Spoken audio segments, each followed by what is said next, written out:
I'm sorry, we'll start in just a moment. We just have to wait till 7 o'clock to start our meeting, so we'll start in just a few seconds. I'm looking at Apple time, sorry. Are you there? 6:59. Awesome. Oh, 6:59. Okay. Tick, tick, tick, tick, tick, tick. Our official start time is 7. I do?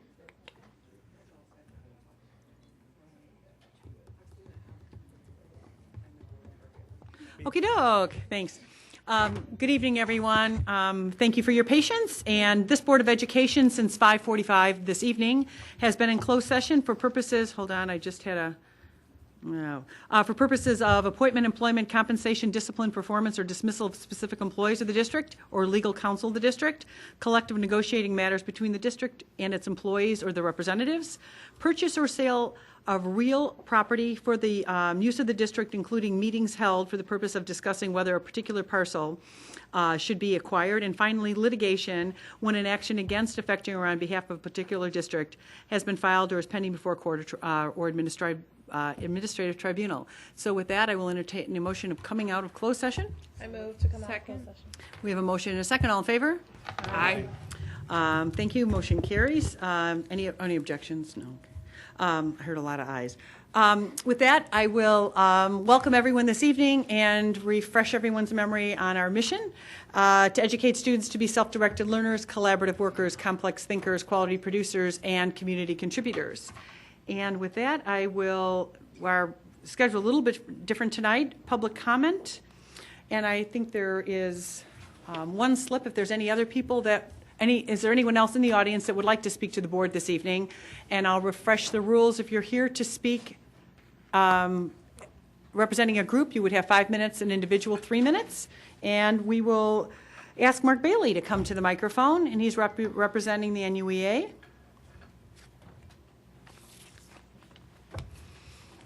And Mark, you will explain what the NUEA is to everyone. Thank you.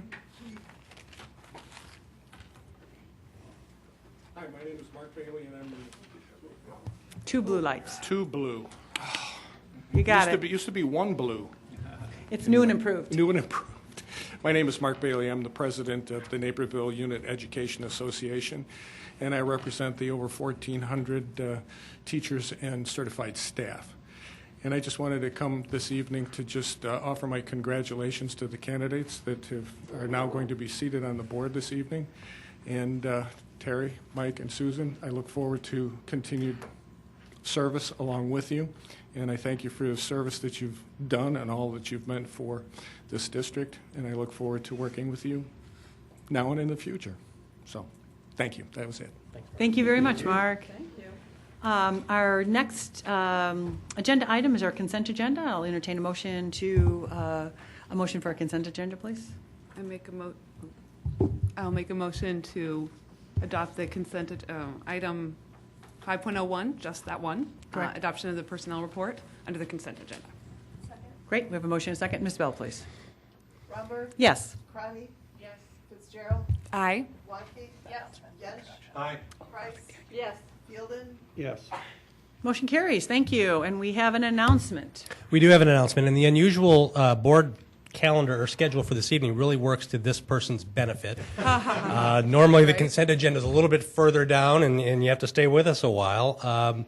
But due to the reorganization, the agenda looks a little bit different tonight. But as part of the consent agenda this evening, the Board of Education approved the administration's recommendation for the next principal at Highlands Elementary School. So I'd like to present to the board and the community Ms. Laura Noon. Laura, if you'll stand, welcome to District 203.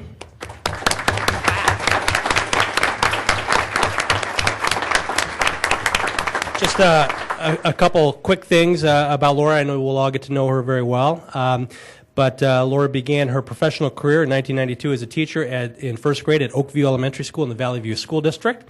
She served as an assistant principal for 2 years at Scoff Elementary School, and then since 2009 has also served as the principal at Scoff Elementary School. She has a bachelor's in elementary education from Western Illinois University, education administration, master's degree from National Louis, and has been working on the ESL endorsement through the University of St. Francis in Joliet. And so we are pleased to welcome to part of the District 203 family. I should say welcome back, District 203 graduate, Laura Noon. So Laura, if you anything, and I think it looks like there's some people with you might want to introduce because they're an important part of who you are too. They are. My husband Scott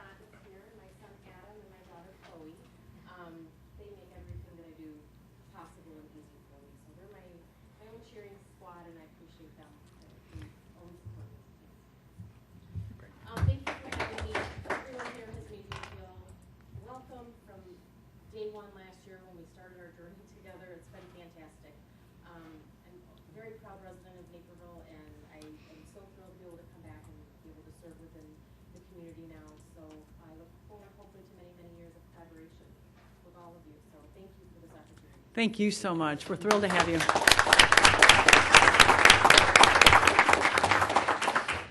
Okie doke. As our superintendent indicated, it's a little bit of a different meeting this evening, and so.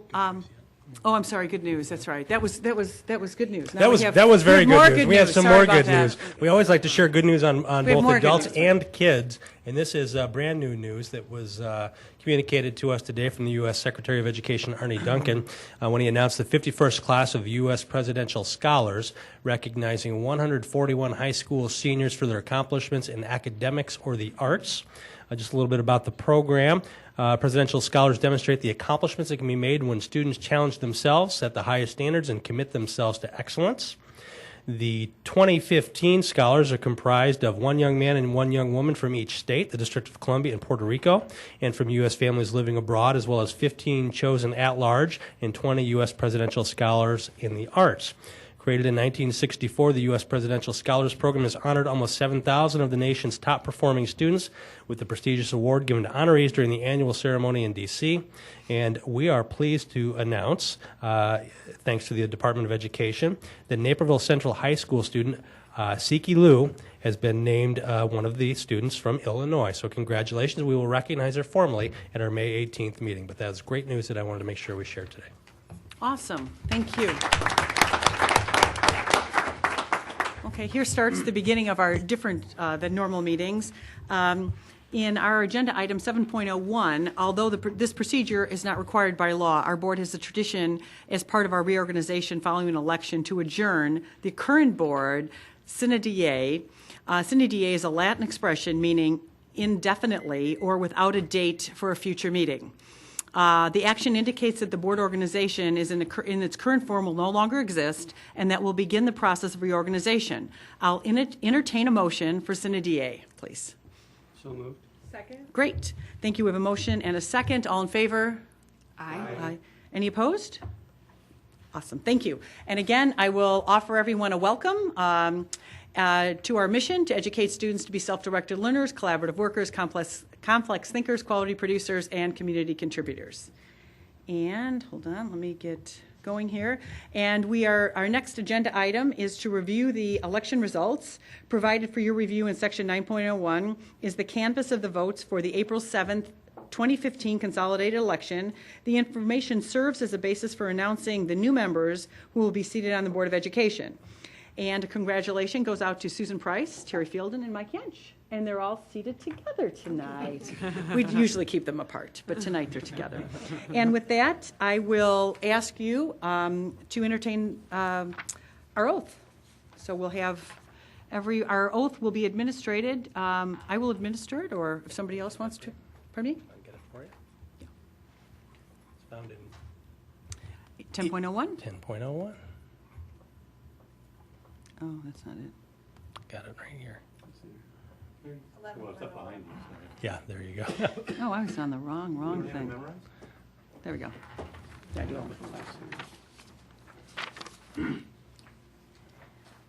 Since we're all together. Okay? Do we want to just read it from the, Yes, I think you just go ahead and read it. okay. I, Susan Price, do solemnly affirm that I will faithfully discharge the duties of the office of member of the Board of Education of Naperville Community Unit School District 203 in accordance with the Constitution of the United States, the Constitution of the State of Illinois, and the laws of the State of Illinois, to the best of my ability. I further affirm that I shall respect taxpayer interests by serving as a faithful protector of the school district's assets. I shall encourage and respect the free expression of opinion by my fellow board members and others who seek a hearing before the board, while respecting the privacy of students and employees. I shall recognize that a board member has no legal authority as an individual, and that decisions can be made only by a majority vote at a public board meeting, and I shall abide by majority decisions of the board while retaining the right to seek changes in such decisions through ethical and constructive channels. Thank you very much. And I also would like to, the Board of Education policy 2.80, you will find referenced in the Illinois Association of School Boards Code of Conduct for members of the school board, and it was framed right behind them, which was very picturesque. The Code of Conduct is posted on the wall, well, exactly, is provided in Board Doc, Section 11.01. I encourage each board member to review this code as we have adopted it as a policy to guide our conduct. And I think we are going to roll call. Ms. Bell, please.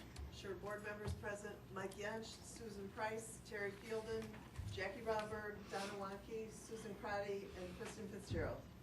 Awesome. Thank you very much. And with that, we start a reorganization. And the first order of business of this new board is to elect a president. And nominations are now open for the office of president. I would like to nominate Terry Fielden for the Board of Education for District 203. Are there any other nominations? Any other nominations? Okay, with that, I think, Terry, you are president of the Board of Education. Thank you.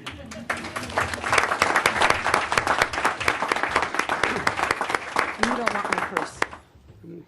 And I won't drink your coffee. That's what I'm taking it with me. Yeah, I don't blame you.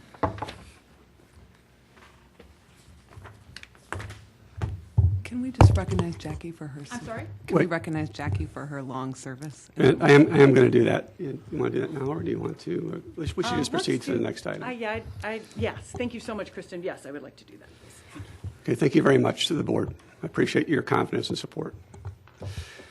Okay, the next item is election of a vice president, and the nomination does not require a second. And I would like to nominate Susan Price.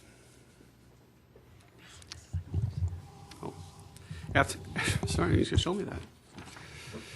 We will now elect a vice president of the Board of Education. Nominations are now in order for the office of vice president. After a nomination is made, I'll nominate Susan Price as vice president. Are there any other nominations for the office of vice president? I nominate Kristen Fitzgerald. Okay, we have Susan Price and Kristen Fitzgerald. Are there any other nominations besides those two individuals? Okay. All in favor of Susan Price for the office of vice president, raise their hands. And I'd ask you to keep them raised so we can, Ms. Bell can get the votes, please.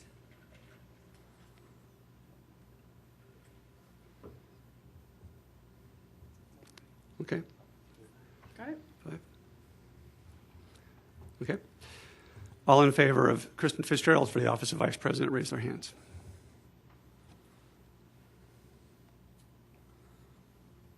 And the count of 5-2.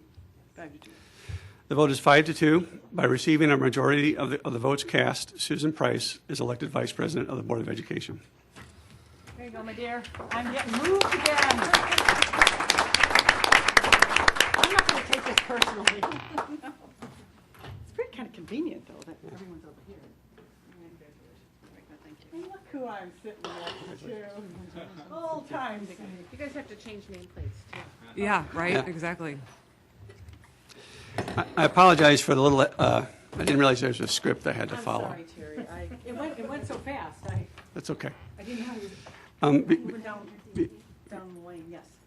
Before we go on, my wife and 2 of my children were able to come tonight, and I just want to thank them for taking the time to show up and seeing my swore in. Now they're turning their heads that they're not there. But That's super We sweet. better thank them. That's super sweet.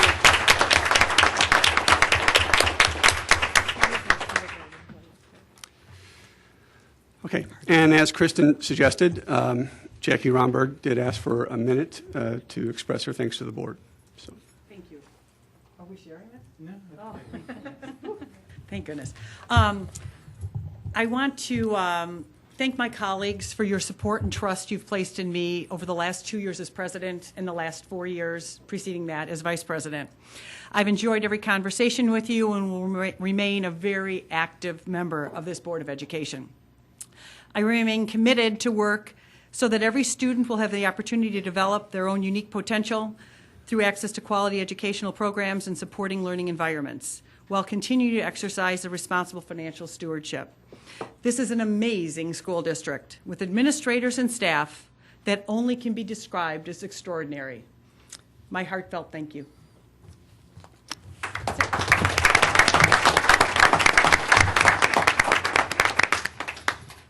Okay, thank you, Jackie. Okay, the next item is, again, another round of public comment. Does anybody, I know we had Mr. Bailey speak. Would anybody else like to speak before the board? Okay, very good. We'll go on to item 16, although I will say for those of you who came to watch the swearing in, if you'd now like to go home and watch something else, you're certainly free to do that. That includes, I think that was for the family members. that includes a couple of family members and those who may want to go out for ice cream or something. Yes. Hey, the staff, you stay where you're at. Please, staff, come. I mean, really. All right, we can see how this is going to go. Okay, item 16, student staff school reports. We have two reports for the Board of Education this evening. The first one, we have our Assistant Superintendent for Assessment Analytics, Tim Morenga, Director of Assessment Research, Molly Farmer, here to provide the board with an overview of student assessments. And this is an overview from a broad perspective about our suite of assessments and how we assess, because we had intended, as at the board's request, to come back to you with information about our students' progress and about our students' growth. And so we intend to do that at a June meeting. But prior to doing that, we thought it would be good for both the board as well as the community who's watching and listening to really get an overview of our overall set of assessments. So I'll turn it over to the team to walk you through this overview. Thank you, Mr. Bridges. Tonight, Director of Research and Analytics, Molly Farmer, and I would like to review a portion of the assessment suite with you and share how these assessments improve the learning of our students. The outcomes for this presentation are to understand why an assessment system needs to be balanced between classroom, benchmark, and accountability testing, and to review several assessments in our suite of assessments. We will focus on how schools in the district use performance series for both growth and achievement. Good assessment is an integral part of good instruction. Our blueprint commitments 216A concerning school improvement and 218C concerning balanced assessment have the common goal of helping students succeed in terms of both achievement and growth. Authentic school improvement utilizes a balanced assessment system to provide data to drive instruction. A balanced assessment system is an intentional design to inform those who need information about student learning. This starts with the students, their parents, their teachers, and those living in the community. Balance must be maintained between the need for information and the needs for students and ensure that these needs are aligned. When aligning the needs of students and the needs for information about students, fundamental questions must be asked. In the quest for improvement for our students, we need to know the destination and make plans to close the gap between where our students are and where we want them to be. Assessments provide data about our students and their needs.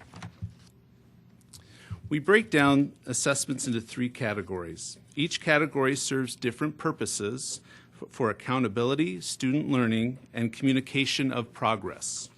Classroom assessment is the most important type of assessment because it is closely aligned to the content and the most formative in nature. In the core areas of English language arts and mathematics, the standards for the curriculum are the Common Core standards. At this level of our balanced assessment system, the assessment is intimately aligned with the standards and frequently informs parents, students, and teachers about how learning is progressing. Our interim benchmark assessments are required across the grade level and regularly inform instruction. The district's assessments are written by our curriculum teams and assess a few of the standards. They can also be used to evaluate the curriculum and the impact on student learning. These assessments inform teachers about the progress of their students compared to others at their level. Other benchmark assessments, such as performance series, Fontes and Pinnell, and the Illinois Snapshots of Early Literacy, are given multiple times during the year to also provide an update on student progress. Since they are given once or twice a trimester, They do not assess as many standards as the classroom assessments. The annual accountability tests are not frequent enough to regularly inform instruction. Instead, they are summative in nature and provide yearly achievement scores. PARC, our new state assessment, is an example of this type of assessment. This first year, they will need to set cut scores and norm the test so that we will not get the data until next fall. In subsequent years, we expect that we will get the data by the end of the year and thus speed up the improvement process. These assessments are also used in the accountability systems to inform outside audiences such as colleges and universities. Over the past 2 decades, these tests and classroom curriculum have become more aligned due to No Child Left Behind. For this presentation, we will focus on the sample assessments from the interim benchmark and the annual accountability testing categories. We will highlight the Illinois Snapshots of Early Literacy, Fontes and Pinnell, Performance Series, and the ACT Series. These are used as screening assessments as well as informing the improvement process for our district and our schools. Universal screeners provide early identification of student needs and strengths and provide the information needed to help students successfully master the standards and prepare for accountability testing. As we incorporate new tests, we must balance the time commitment and the information gathered by other assessments. If the tests provide redundant data sets, we must decide if one or both of the new assessments are needed to inform stakeholders.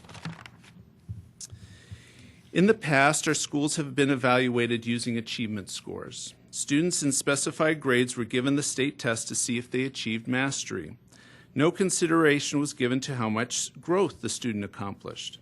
If a student was very low on the scale and made a lot of progress, but did not reach a level of meet standards, the score of the student was failing. On the flip side, if a student had an excellent score one year and fell back the next year to a score that was meeting standards but not excellent, the student was still viewed as a success. This visual helps to illustrate how achievement and growth compare. In years 1 and 2, Tree B achieved more in terms of height. But from years 1 to 2, Tree A grew more. Both achievement and growth are important. We want our students to meet standards, and we want our students to grow.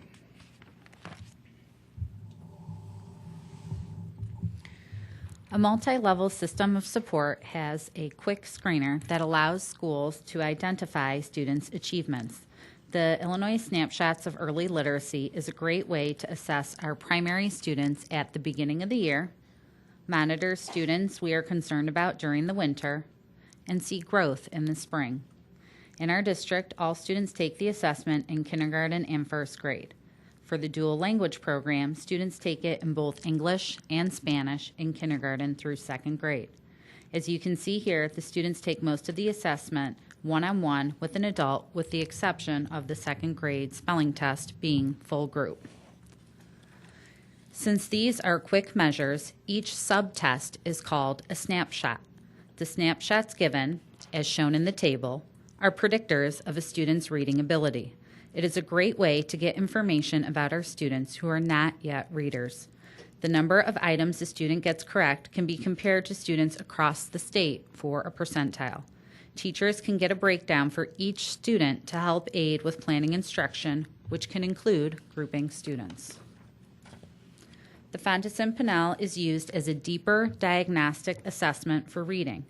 As shown here, a teacher listens to a student reading one-on-one and does a running record of potential student errors. The teacher can alternate between a fiction or a nonfiction leveled book. For the primary grades, all the students take the assessment in the fall, winter, and spring. In the intermediate grades, only students below grade level expectations are assessed in the winter and spring. Dual language students take it in English for kindergarten through 5th grade and in Spanish for kindergarten through grade 2. The Rigby is used in grades 3 through 5 in Spanish, which is a comparable assessment. As a student reads different books, his ability to read on his own where the teacher should instruct him, and what level is too frustrating for him is discovered. A letter A through Z is a simple way to record the information. It also helps correlate to sets of a text a teacher can use with that student. However, the teacher gets a vast amount of information about each student's reading behaviors to determine how to meet his needs. The Performance Series is a computer adaptive test for reading and math. Originally, a student starts out at a level according to his grade level. If a student has taken the test before, it starts out at the performance level where he left off. As the student answers questions, the test adapts, either giving more difficult items or checking for prerequisite skills. Students can independently take the assessment on a device in large groups. All students in grades 2 through 8 take the assessment in the fall, winter, and spring.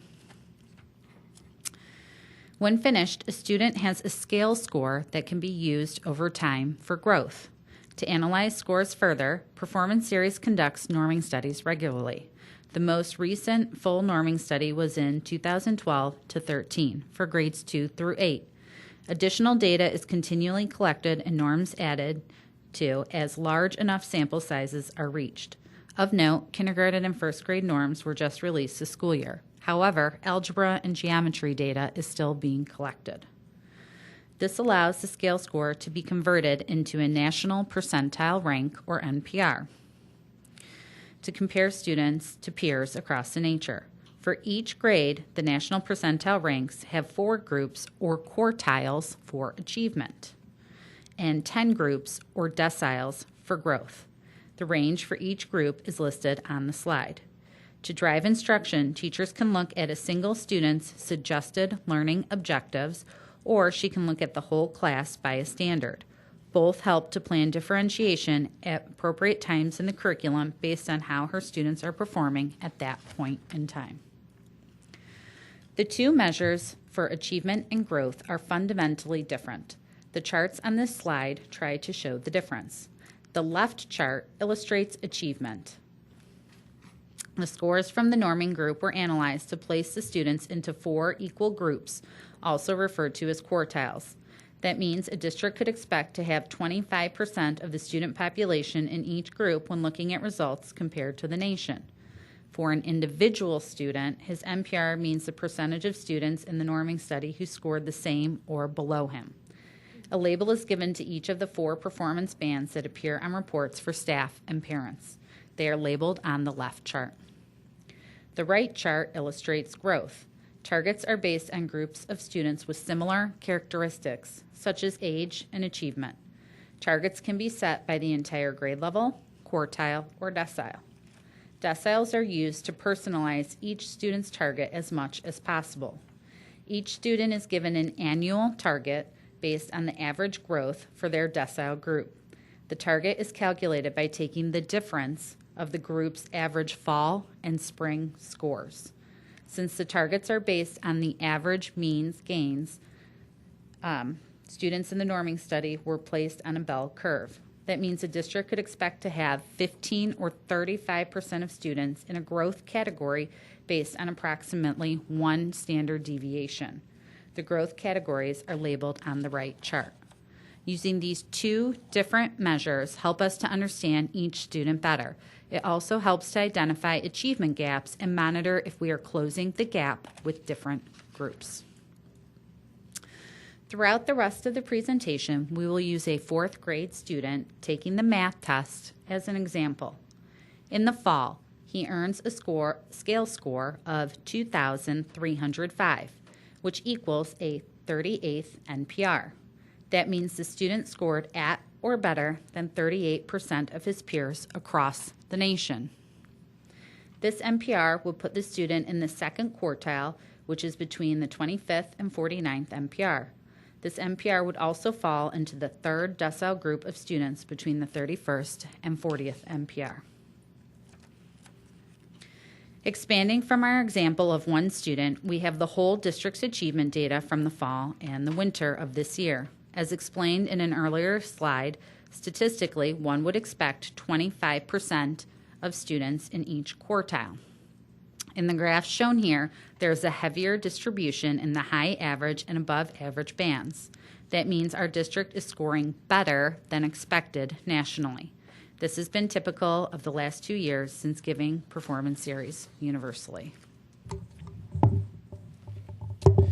All students receive a target score to shoot for on the spring test. This target is found by using the average mean gains of the students in their group. So our sample student, who fell into the group between the 31st and 40th NPR, would have a target of increasing their score 151 points from fall to spring. This target was determined by using the scores of the students in this group and how they grew during the norming study. Different groups in the 4th grade have different targets. For instance, students in the decile group between the 11th and 20th NPR have a target of 166 points. Generally, the students in the lower deciles have larger expected gain because they have more room to grow. Similarly, the students in the younger grades typically have greater targeted increases than the students in the upper grades.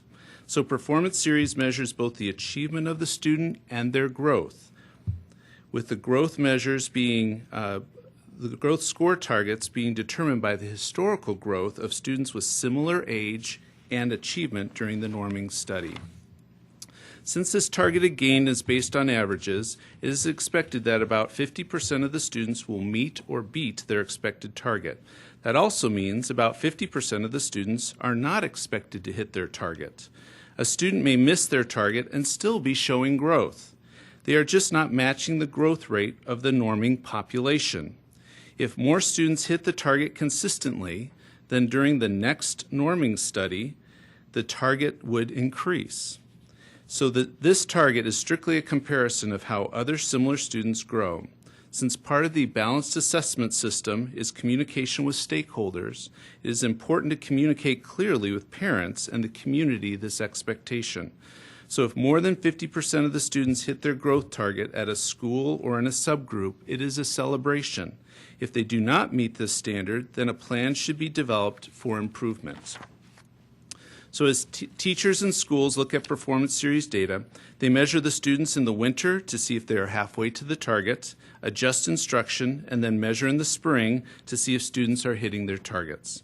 Building and district leadership examine the data to see patterns for the school and district improvement process.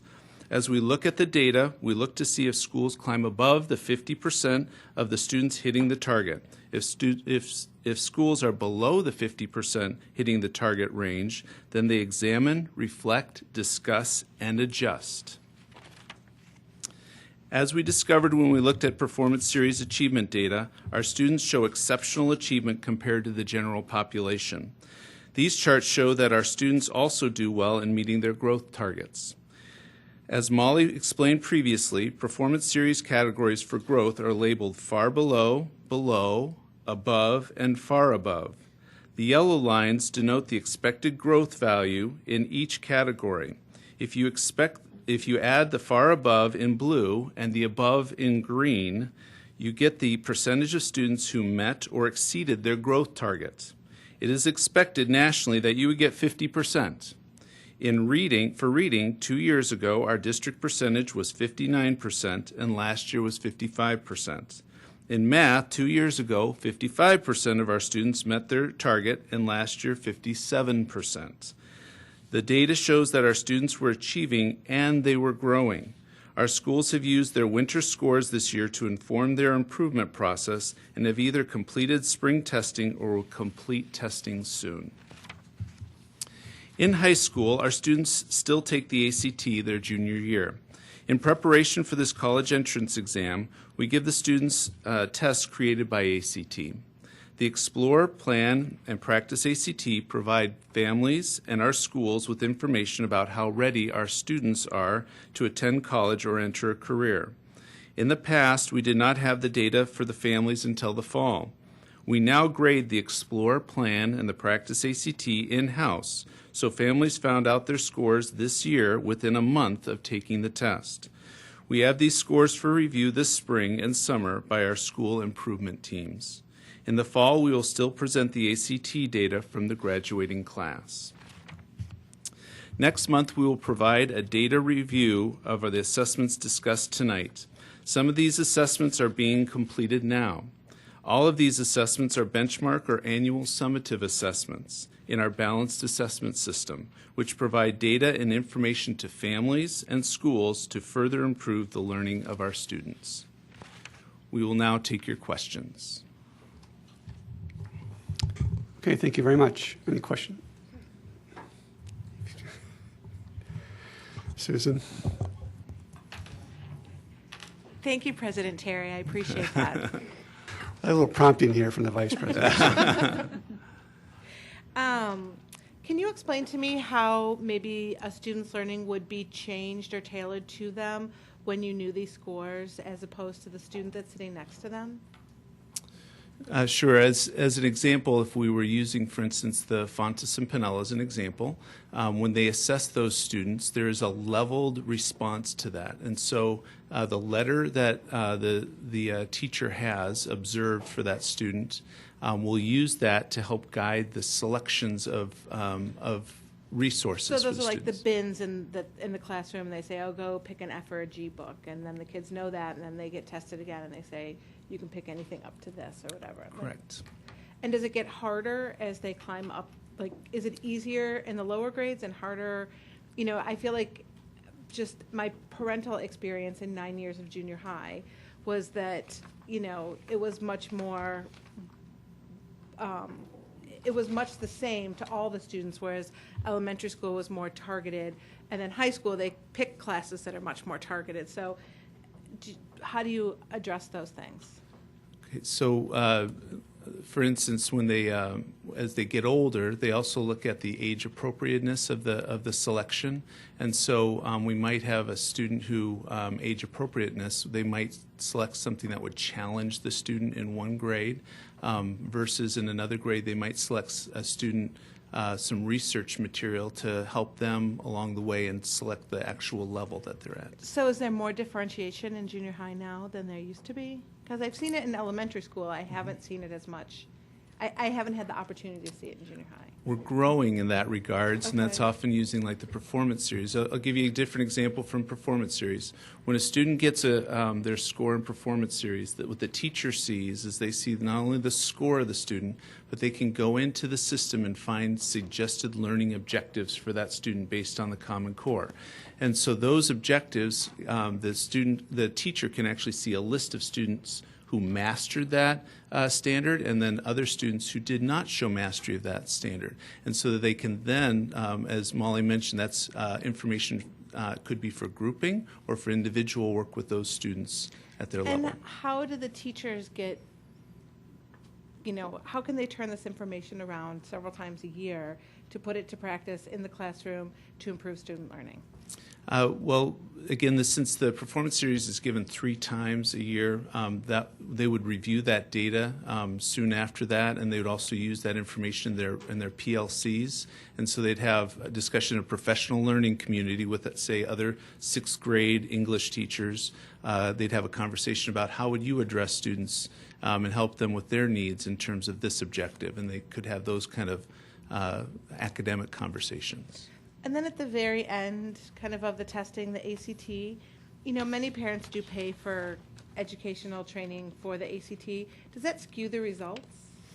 In each of these, preparation for an exam does include familiarity with it, and then also content. The primary content for the ACT exam is done in the classroom. So when it comes to the prep courses, if a student takes one of those, it oftentimes helps them access the content that they're provided. And also each of our schools do provide those types of experiences for the students along the way in the classes as well. So they offer them at the schools. Kristen? Thanks. I have a couple questions. First of all, it was just something I hadn't thought about. How many states would you say do the, when you were talking about the national norms for that, how many states would you say do the performance series? Are you familiar with? I'm not sure the exact number, but when they do the national norming study, they look at populations in different regions and then try and make sure that they have an accurate sample from each region. I can't remember how many regions. I think there are about 6 that they break up across the whole country. So it's not just how many states, but it might be like us, certain districts within certain states that they're going to use the norms. But again, they try and match the demographics of the nation in that study. That's why they only do a full study like this every couple of years. But it is nationally normed, right? Correct. Okay. So, because I've, it's spring, and so with the spring, with there being the 2 performance series and now the 2 parks, it's the time of the year where I do hear a lot of concerns expressed to me from parents about how many times we're weighing the pig, to quote you, instead of teaching the pig. I mean, feeding the pig. Sorry, mixing the analogy. But it is something that I've heard a lot about. I caught in your presentation, and I had heard it as well, that the park is not going to be doing as much what we hoped in terms of a timeliness of the responses. So like October is what I had heard, and I think you said fall. Yeah, so this first year for the park, they have to do the norming study for it. So like what Performance Series did a couple years ago for theirs to create the norms and then the cut scores, they have to do it now with the first set of data. So this first year, it won't be delivered till what we typically saw like with the park test is in the fall.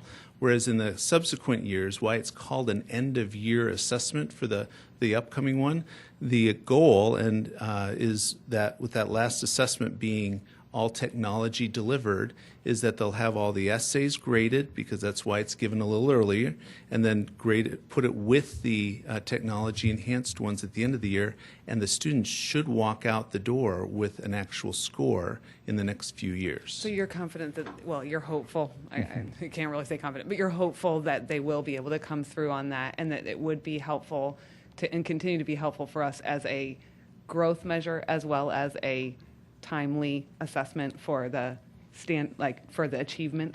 Yes, for instance, we could have students using that data to see how well they achieved in their actual coursework during the course of that year, and walk out with some sort of feedback on the actual standards that are being used in that, because they'll have actually reports on the Common Core standards in that report. So I know that we're required to do park, but so it's not like a question of can we do park or do we do park. My question is, do you feel comfortable with the large amount of time that we are, knowing that you have no choice but to do it, do you feel comfortable about the large amount of time and the benefits from the time of park and Performance Series? I mean, you did a great job outlining Performance Series, and clearly Performance Series, not only are the teachers using it to check the growth basis, but they also have national norms there as well. But my question is, when you look at the combination of all that testing, particularly when you look at in the spring with the way that park is being delivered with the 2 times and so close, and we have our 2 Performance Series, are you still feeling like there's benefits in all that?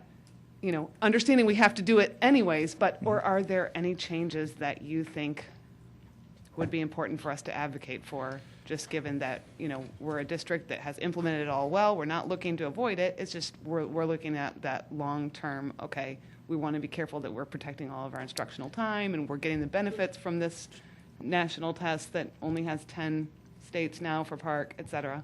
So let me give you a couple layers to the answer, because to state right out, we are concerned about the time taken.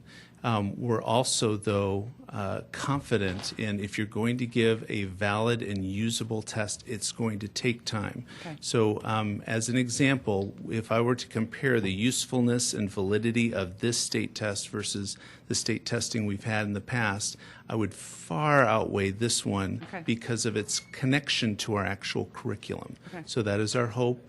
We also know that... That's a point that we've kind of been hitting with the board when we've had the conversation locally about the implementation of park. We believe the park is a better assessment than the ISAT, its predecessor, as well as at the high school than the PSAE. So we are confident in that, and then I'll let you go from there. Yeah. And so one thing that we've also seen from last year, we participated in a field test of park. And at the end of that, they asked for feedback from the students, from the teachers, and from the test administrators. They're doing that again this year. So part of the end of the assessment, the students actually take a survey, and so do the test coordinators and the test proctors. One of the things we found at the end of last year to when we gave it this year is that they actually listened and they actually adapted some of their tests. In fact, reduced some of the time that it took to take that test. It is our hope, though it's just a hope, that they are going to continue to do that, and we are hearing that they're in discussions about how to do that. In fact, that's one reason why we believe we haven't yet received the windows for park testing next year, because we believe that they're in discussions about those issues. Okay. So to the extent that we can, if we're ever asked for our feedback, we can support the direction that it may be heading. Yes. Any other comments, Donna? Well, now I have a new question that I didn't write down, but isn't it true, though, too, that with your performance series testing, that it's a little bit longer on the front end, like the first time the students are taking it, because we're trying to figure out exactly where they fit, but then each time that they take it after that, it should become more concise because we already have a great basis for where they're at. And so that'll save on time. Is that? Yeah, Is that accurate? it is, unless a student is showing measurable, improvement. significant improvement that due to the instruction, it may then take time for it to adapt to where the student is adjusted to, and so it might take more time A again. little more time. So I just want to I'm looking at the achievement performance series graphs that you shared, and those, of course, are exciting to celebrate. I'm not going to say much about them. You don't have to turn back. I just think that that's something that I would expect in our. Just from other testing that we've looked at. What's really exciting to me is the fact that this measures growth, and that, and this is where I want to make sure I understand. So I'm looking at the growth performance series and charts that you give, and if those are normally distributed, to be able to have a substantial. Like 3 years where we're well above in the blue, in the which is the far above, that's not easy to do, because we're talking about every student progressing and growing, and as we're marking these, right? Mm-hmm. So is it true that if this is normally just like we're talking about, like they're exceeding well over like a standard deviation or two out from where they should be, where their target is? That's amazing. I think that doesn't come through in the picture. Okay. The amount of growth. I'm reading it, and it just looks like we have little gains there. But to me, those are so much more significant. So, am I reading that right? You are. Statistically, as you get to the end of the distribution, it's more difficult to move numbers up at the top end of the distribution. So to see those numbers is actually significant. And we've skewed the whole normal distribution, and that's, I think, kudos to our staff and administration and curriculum teams. the curriculum teams and everything else, because you see like 1 or 2%, but that's huge for this. So thank you.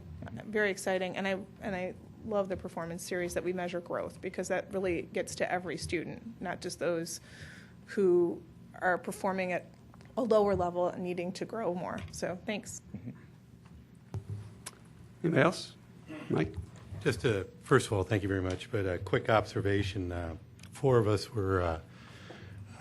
got to see the governor speak today, and it's amazing that this is the second time I heard an excellent discussion on growth metrics. The first time by being given by Governor Rauner. I've already talked to a couple of the people that were there, and they were equally impressed. He went through about a 5-minute bit on how important growth is as opposed to assessments, and assuming that colors his selections, or has colored his selections on the Illinois State Board of Education, his choice of superintendent. I think it's a valuable metric. You guys think it's a valuable metric. And now apparently our state education organization thinks so too, led by the governor. So I'm very encouraged by that. I'm encouraged by the work we've done. But, everything going on in Springfield, that is one ray of sunshine that I heard today. So, but once again, thanks for explaining it so well. So I'll comment to you as a parent.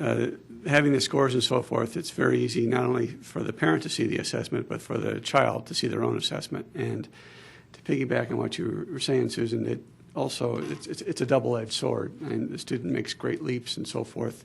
The teacher also knows where to challenge the student for more growth. And some students may be surprised by that aspect from time to time. But I think it's a great system, easily digestible too as well. Thank you. So thank you. Thanks. Ready? Okay, 16.02. Monthly, we have brought back to the Board of Education updates from one of our schools. And tonight we have the honor of having Julie Beeler, the principal at Naper Elementary School, here with us this evening. And I guess this is the best way to introduce it, to tell Naper's story. And it's a great story to be told. So we're happy to have Julie with us. And Julie Beeler.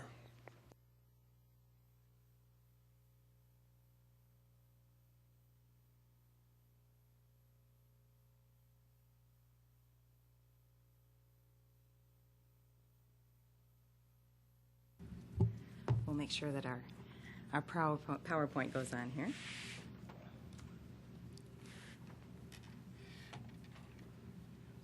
You want me to start it? Okay, I got it. Hang on.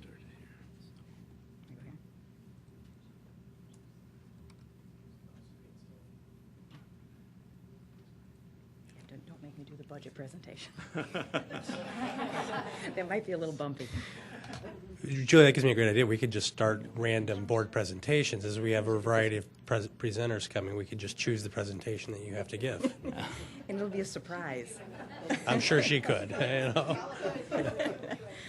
but probably not as articulately as some other people. But here we go. This says Naper, so this is me. Good evening, members of the school board and the cabinet. I am pleased to share the Naper Elementary School Rising Star School Improvement Plan this evening. We've had a wonderful year of growth and learning at Naper this year. We began our school improvement process by looking at the integration of all the elements of our vision, critical elements of how we work with our students, parents, and one another.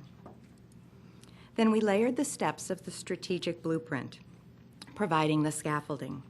This, along with elements of school improvement, helped the Naper leadership team define our goals for the year.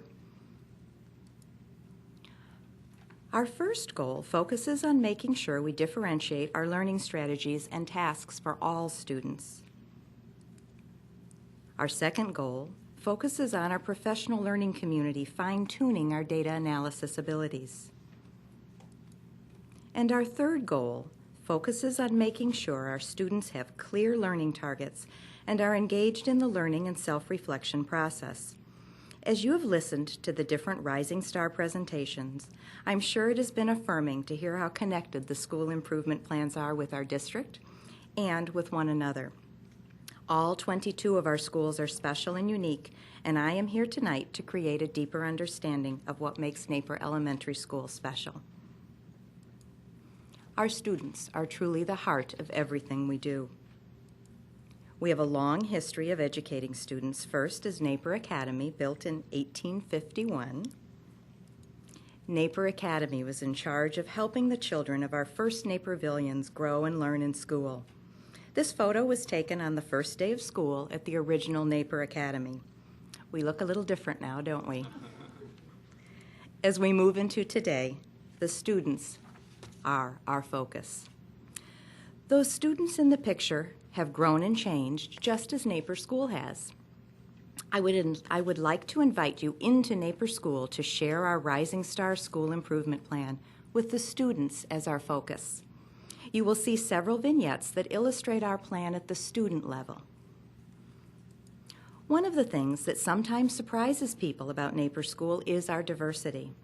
We are a downtown school in the midst of large houses and buildings. We typically have approximately 1/4 of our students coming from families who struggle with poverty. These families are focused on meeting basic needs, which means sometimes resources to provide opportunities with beginning literacy and beginning numeracy are limited.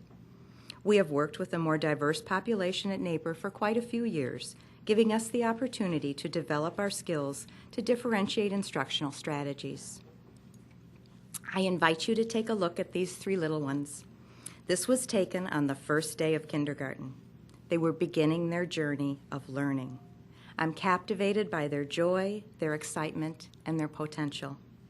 I keep this photo in my office to remind me of the amazing responsibility we all have to help each of our students continue to capture that joy and excitement in the learning process. Here at Naper, We work hard to create a learning environment where each child is challenged and is given the scaffolding to achieve so that he or she can learn and grow. Our focus on creating professional learning communities has been powerful. At NAPER, we have PLC meetings that combine grade levels. At kindergarten and first grade teachers work together, second and third grade teachers work together, and fourth and fifth grade teachers work together. Our specialists are integrated within the PLCs. This multi-grade structure provides unique opportunities for teachers to analyze student work, collaborate on instructional strategies, and to set learning goals. Let's take a look at one of those students who is practicing the next steps in her learning. I would like to introduce you to Sammy, who is one of our kindergartners who's beginning that process of the deep learning and reflection that results from analyzing progress. Sammy is reflecting on an opinion piece. Good. I love the letter that you wrote me. Thanks. And this was our persuasive writing, right? Right. What did you write to me about? I want you and Miss Marsh to put up a sign that says no slamming staplers, and that part is the PS.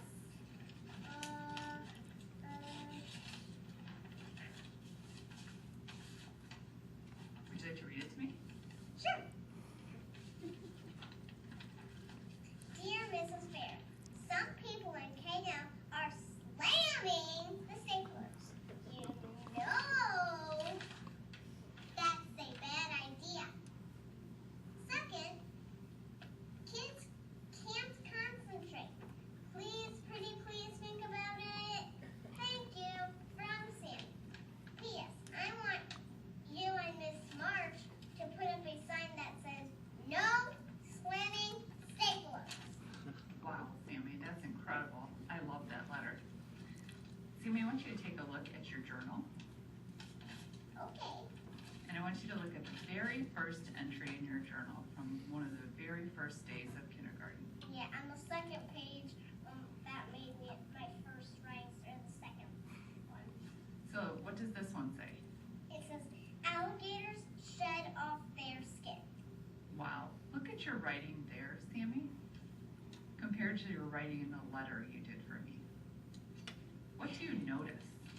Oh, this one is more blurry because I wasn't really a good writer at that time. How have you grown as a writer? Because at the beginning of the year, I wasn't a very good writer. What do you do now as a writer that you didn't do then? Now I am really good writing. Like what? Like now I'm writing some big words. Yes, you are.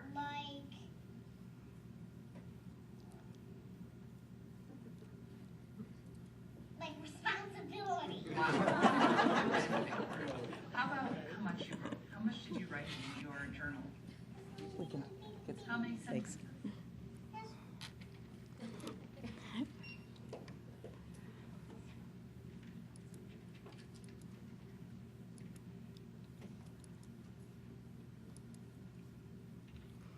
Let's take a look at some more examples that illustrate our work at NAPER.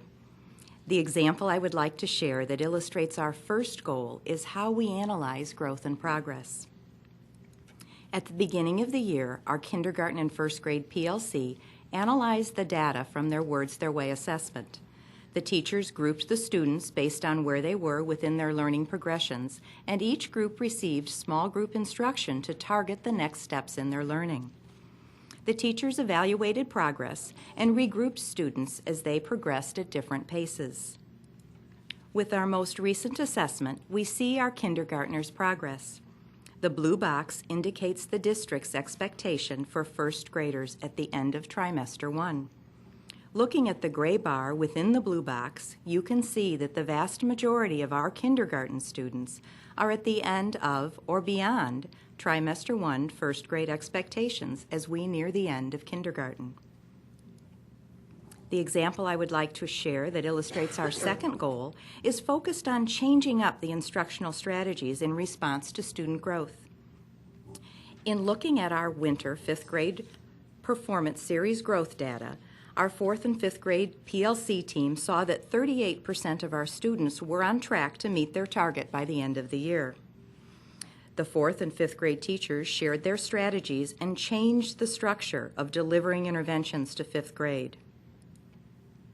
Our spring performance data shows that we now have 55% on track to meet their target. Our third goal focuses on making sure we have high expectations, helping students become engaged with their learning. Being a Title I school, we also make sure we have plans for assisting our early childhood students transition to kindergarten. Defining learning targets and having students engaged in setting learning goals, reflection, and monitoring their own progress is our ongoing focus.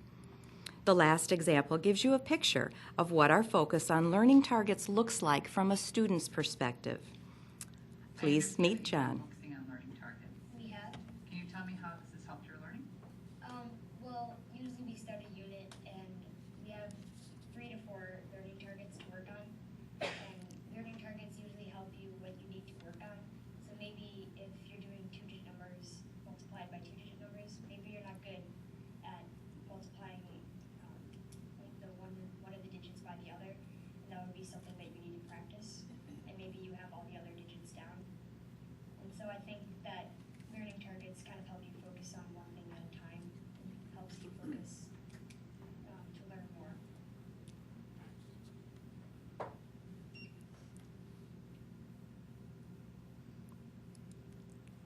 At Napier School, we want to continually create quality experiences for each student that will help each one learn and grow to become a lifelong learner. We focus on collaboration to provide clear expectations and reflect ongoing successes back to each child through specific feedback. Our goal is to help our students build upon their joy and excitement for learning and for life that they brought to us on that very first day of kindergarten. We want them to take what they've learned here at Napier with them to infinity and beyond.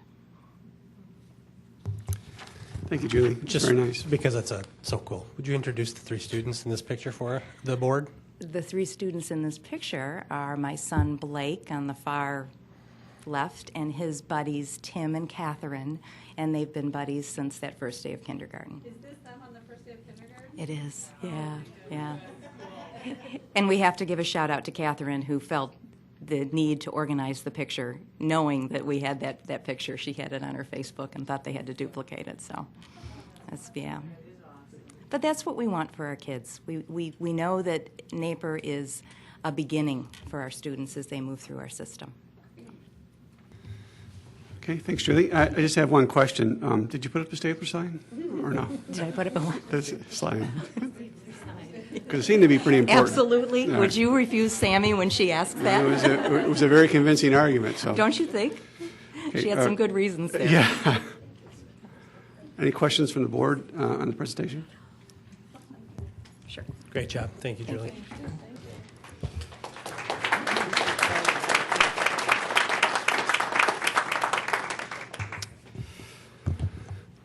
Okay. Can't go backwards now. Moving on to item 17, consent agenda. We have 2 items on there. I'll entertain a motion for approval. I move to approve the consent agenda, items 17.01 and 17.02 as presented. Okay, we have a motion and a second. Roll call. Yench, Aye. Price. Yes. Fitzgerald. Aye. Waukee. Yes. Fielden. Yes. Bromberg. Yes. Patty. Yes. Motion carries. Okay, item 18, discussion with action. Okay. Without action, sorry. Without action. See how quickly they'll correct you? Yes, I do. Okay. So to members of our audience that are here and watching on the web, many of you are aware we've tried a little bit of a different approach with the presentation of information this evening. In I suppose, one way for sure, the modeling of the use of technology to support learning. And as the board is aware, and several people in our community are aware, we made available the presentation of information and content for this report prior to the board meeting and asked that the board members view that in advance and made it also available to our community. Looking at the number of views we've had, I will tell you that we've exceeded our typical number of hits for a board meeting. So in terms of really accessing the community for them to be able to see the information out there, this has been a great approach. So one of the things maybe at the end or at another meeting, we'd love your feedback on this approach. We've also provided you with quite a bit of background information to support this conversation, because if there's something I want to make sure is clear, this is not an out of the blue or a reach recommendation that we're bringing before the Board of Education. It's something that our staff has worked on very hard over this past year for sure, and then there have been several things that we've done in years before that to just prepare for this opportunity. And I guess if I could summarize really what this recommendation entails, it is really a next step in our journey toward building the personalized and individualized learning environment that we hope to have in every single one of our classrooms. Looking at our students' needs, where our students learn best, and thinking about the type of environment and resources we provide to support that learning. So this is a recommendation about student learning. This is not a recommendation about a thing or a device. It's about how we create that culture and that climate in our classrooms that can just support that type of learning that we seek for all of our kids, aligned to our mission statement. So obviously we're very excited about this recommendation. Look forward to the conversation that we'll have tonight and then at the next board meeting as well. But to ensure that we just again put things into context, we do have a brief presentation from a panel of our team. I'm going to share a brief summary and overview with you. So we've kind of structured a little bit differently so it's not too clunky.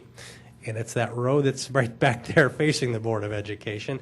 And so I'm going to turn it over, I think Roger's first. I'm going to turn it over to our Chief Information Officer, Roger Brunel. And then as each of you speak, if you'll introduce yourself upon speaking, again, more for our community as well. I know the board knows you. And then I think we have some teachers that will be coming forward to share their experiences from the pilot. So with that, Roger, why don't you go ahead and begin? Thanks. Good evening, everyone. My name is Roger Brunel. I'm the Chief Information Officer for District 203. We're very excited this evening to make recommendations to the Board of Education to increase our students' access to digital learning opportunities. These recommendations come from an extensive pilot called the Digital Learning Pilot that we conducted during the last year across the district.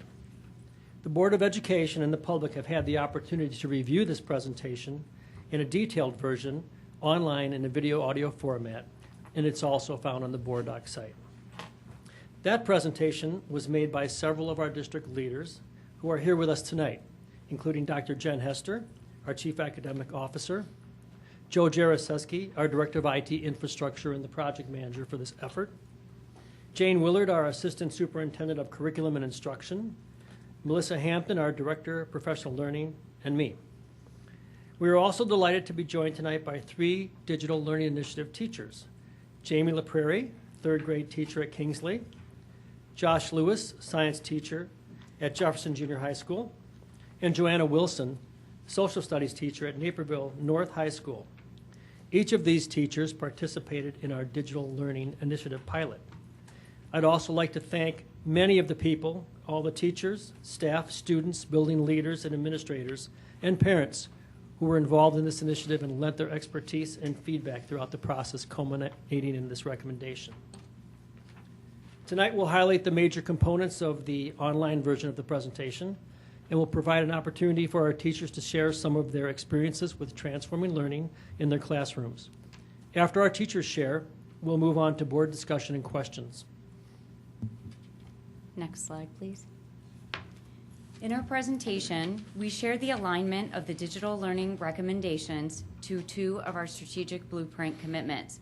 Commitment 116F focuses on providing our students with opportunities for online and blended learning. The major benefits of online and blended learning are that they prepare our students for college and careers, and that they allow learning to become more individualized and personalized for our students. Commitment 318C is really our action plan to form a digital learning strategy. This strategy provides our students with universal access to digital curriculum, technology tools, and ecosystems that are effectively integrated into the teaching and learning experience. And here are the recommendations. The Year 1 recommendation is to implement the Google Apps for Education ecosystem at both of our high schools. Based upon this recommended approach, every District 203 high school student would be issued a Chromebook at the beginning of the 2015-2016 school year. The recommendation also includes expanding the digital learning initiative at both junior high and elementary levels. We recommend adding a grade level team using Chromebooks at Washington and at Kennedy junior highs to build capacity and leadership at these buildings in preparation for the Year 2 recommendation. We also recommend reclaiming a large majority of the iPads from the high schools to distribute to the elementary schools in order to continue momentum of transforming learning at those levels. The 15-16 recommendations also include resuming the refresh of our aged staff devices. Finally, we are also recommending that we increase the technology fees at the high schools from $29 to $50 per student. Next slide, please. Here are the recommendations for the 2016-2017 school year.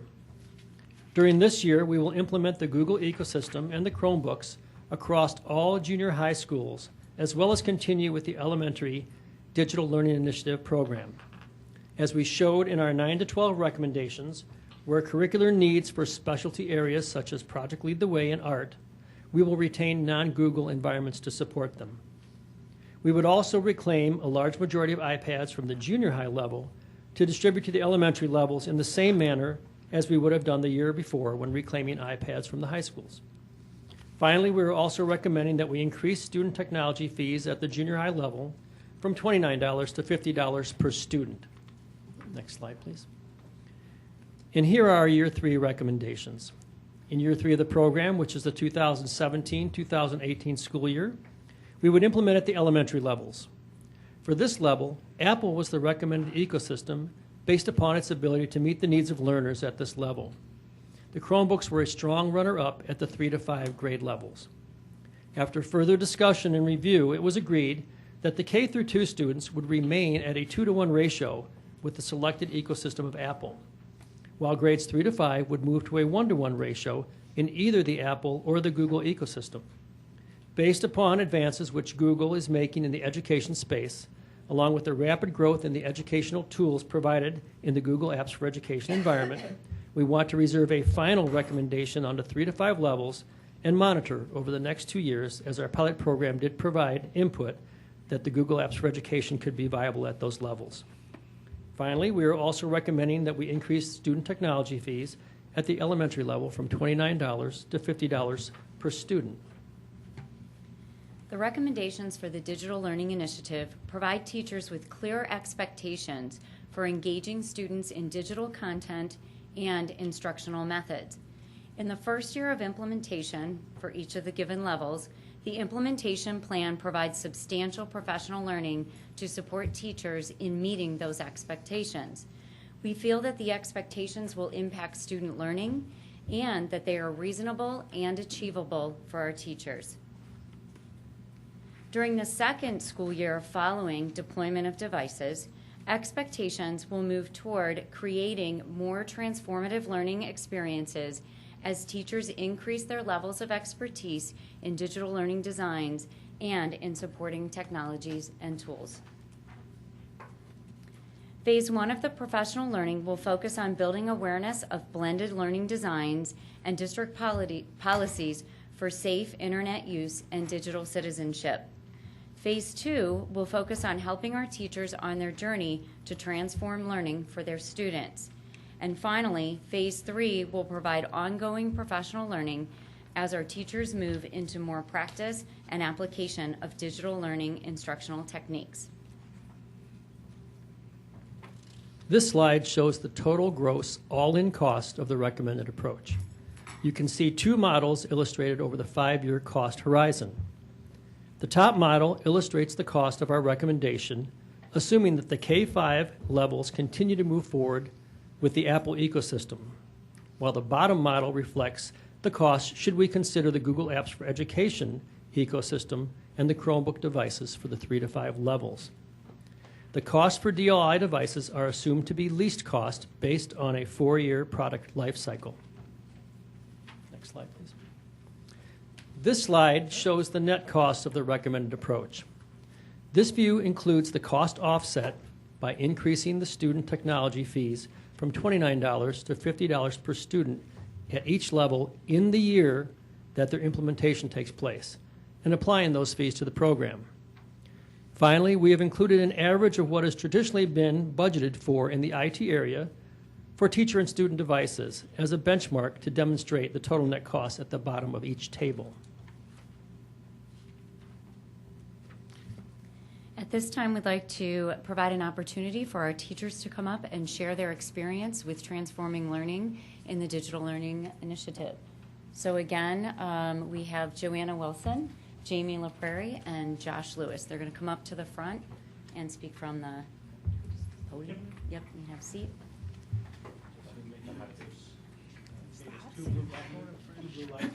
We did modeling of the 2 blue buttons beforehand. Yes.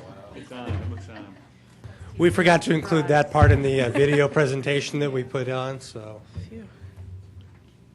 Okay, whoever's going to begin, go ahead. Do you have any, you ready? I could start. I'm Jamie LaPrairie. I'm a 3rd grade teacher. So when thinking of can 3rd graders, 8-year-olds handle having their own device, I thought what better way to explain to you than with the students' own words. So if you don't mind, I have a couple things. A couple quotes that stood out before I pass them out to you guys.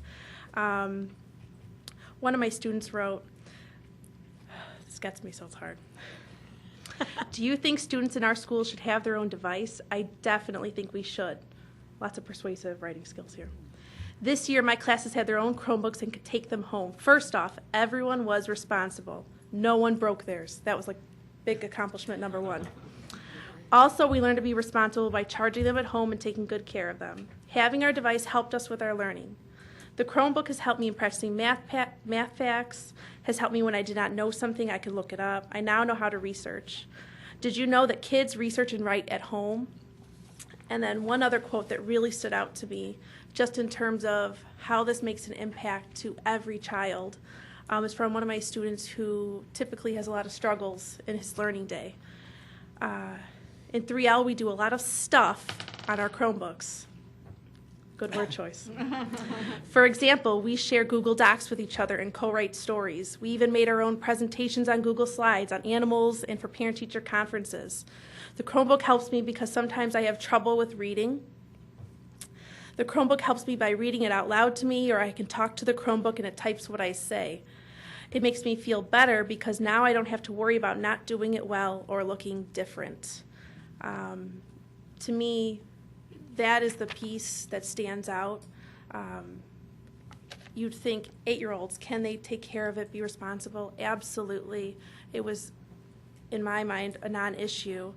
And our daily transformation from just some rote practice of math facts to above and beyond differentiation was transformed by having their own device. And if you don't mind, you could take one. Well, Josh, why don't I take those, and I'll make copies for the board, make them available to them. Thanks. They even drew some pictures, too, so enjoy. Thank you. I'll make the jump to talk about high school. I'm Joanna Wilson. I teach at Naperville North High School. And at the high school level, the Chromebooks were implemented in my grade 9 World Cultures course that has kind of taken a shift towards being a global studies course and curriculum.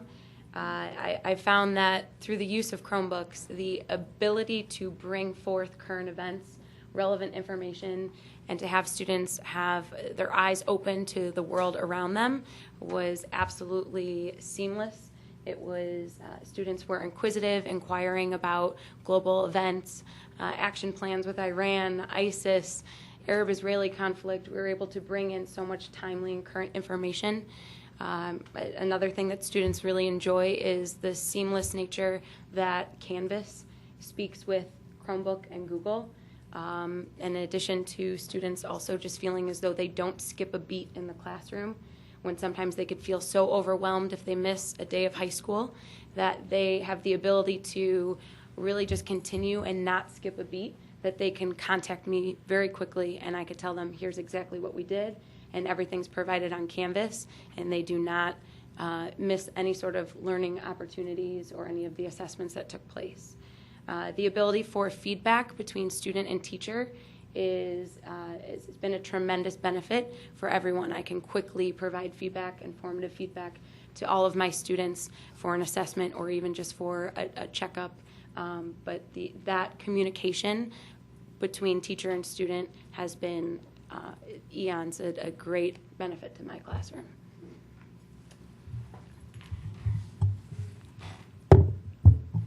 I'm going to repeat a lot of what has been said, but I think, for me, the process has been a little bit longer. I started and maybe for you guys too, but we had iPads before we had Chromebooks, and some of that helped me understand just how important this was for our students.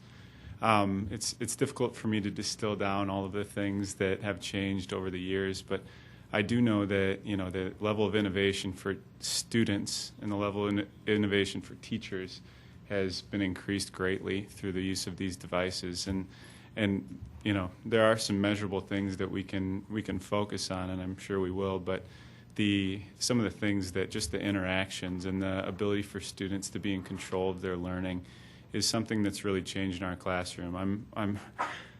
At first it's hard. The transition can be difficult because you're really giving students a lot of control, but that's also very empowering. Really allows the students to grow in ways that you may not have seen before.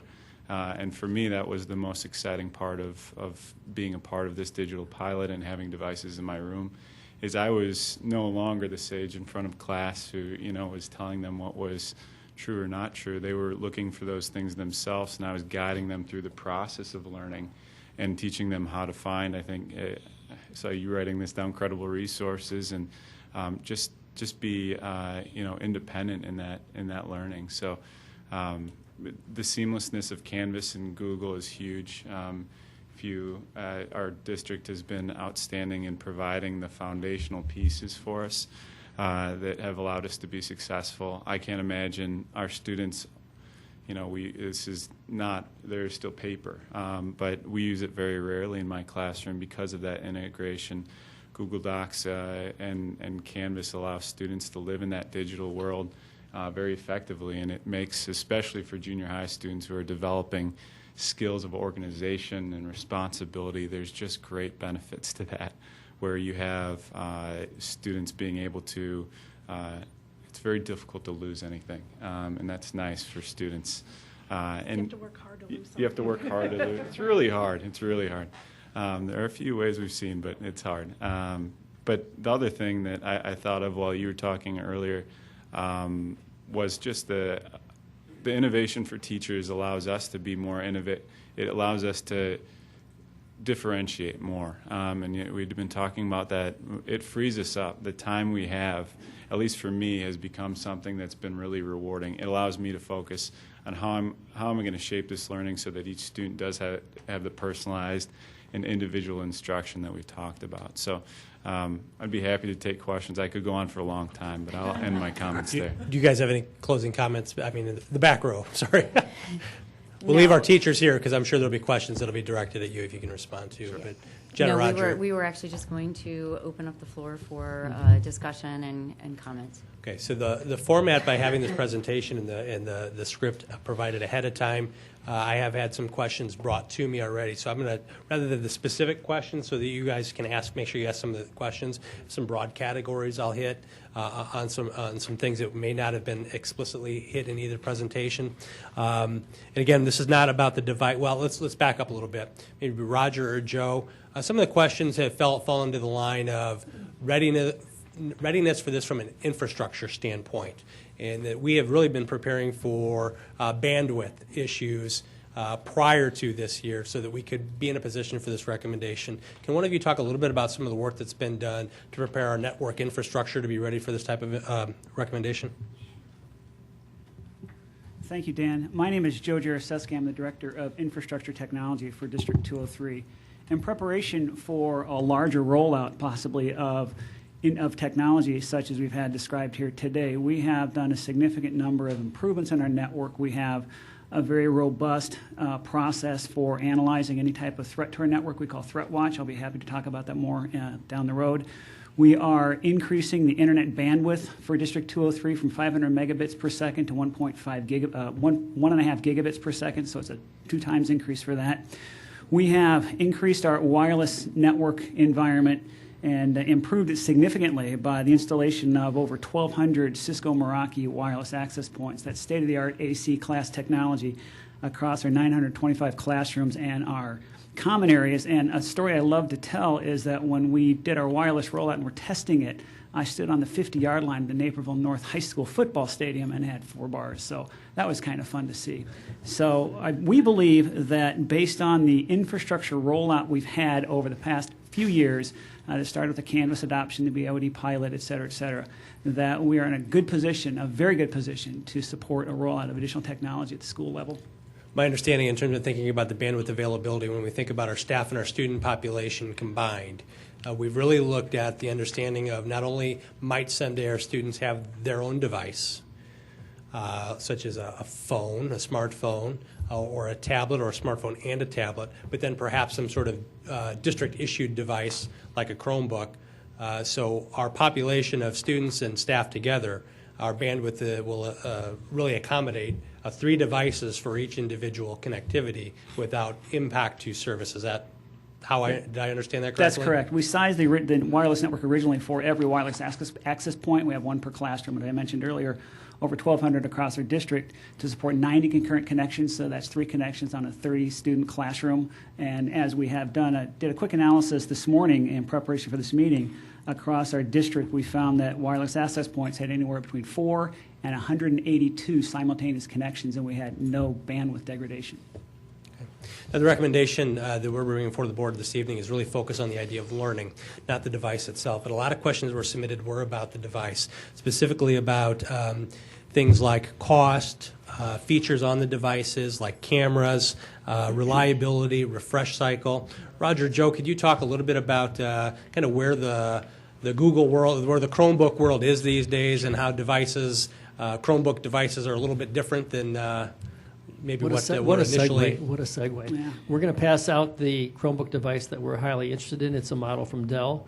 In the past several years, there's been a dramatic increase in the durability and ruggedness of these devices. You'll see as soon as you handle one of those, the outer shell case is hardened. These are also touchscreen. So like an iPad, the screens on these are touch sensitive. And they also have a rear-facing camera on board. And so a lot has happened with Chromebook technology since the original models came out. With anticipated 2-year lifespan, we anticipate to get 4 years out of these devices, and they've advanced greatly, as has the ecosystem that supports it. And because of the durability and the expectation, really, the learning doesn't end at this. Our plan right now is that these students would take these devices with them over the summer, over vacations. They'd stay with them as we're working to develop and grow a robust summer school program. More and more students are accessing summer school. We'd want them to have access through that as well. So you talked about the lifespan a little bit. Charging, battery life, really changed in terms of when Chromebooks initially came out. Can you speak to that a little bit? Sure, that's a great question. It's something that we have heard in the past. Our observation across District 203 is that we haven't had issues with battery life. In fact, I did a quick poll of the DLI teachers prior to this meeting, and we have not observed battery life issues. And as we looked at our help desk system, of the 89 tickets we've received on our Acer Chromebook inventory, 2 related to battery issues, and only 1 resulted in a replacement battery. So we haven't observed battery life issues. It's a 10-hour charge, and in fact, some teachers tell us, and of course it has to be charged by the student before they get to school. If they come to school with a fully charged device, you could get likely 2 full days of instruction from 1 charge. And maybe Tim can chime in on this, but I know our staff can. When we looked at the implementation of PARC this year, one of the most reliable devices, Tim, was the Chromebook. As we asked both staff and also the administrations about the reliability, the Chromebook was the most seamless. Literally, it was to open it up, get going, and the sign-in, sign-out process took minutes, and so it was the overall leader in responses. And then Jen or Jane, and then I think this will at least get the most frequently asked questions that were brought forward to me, and we can ask the board for additional questions. There were questions about the availability of digital resources, movement away from textbook to more digital resources. Can you talk a little bit about where we're at with that and how this recommendation could really support that? I think as we look at what is available right now, we're making a shift from the textbook to more digital and online resources. We will always have a blend within our classroom. I know a question was brought up, what about what we have currently in our classrooms? Those will stay, but as we evaluate new resources moving forward, we will always look at what the digital option is.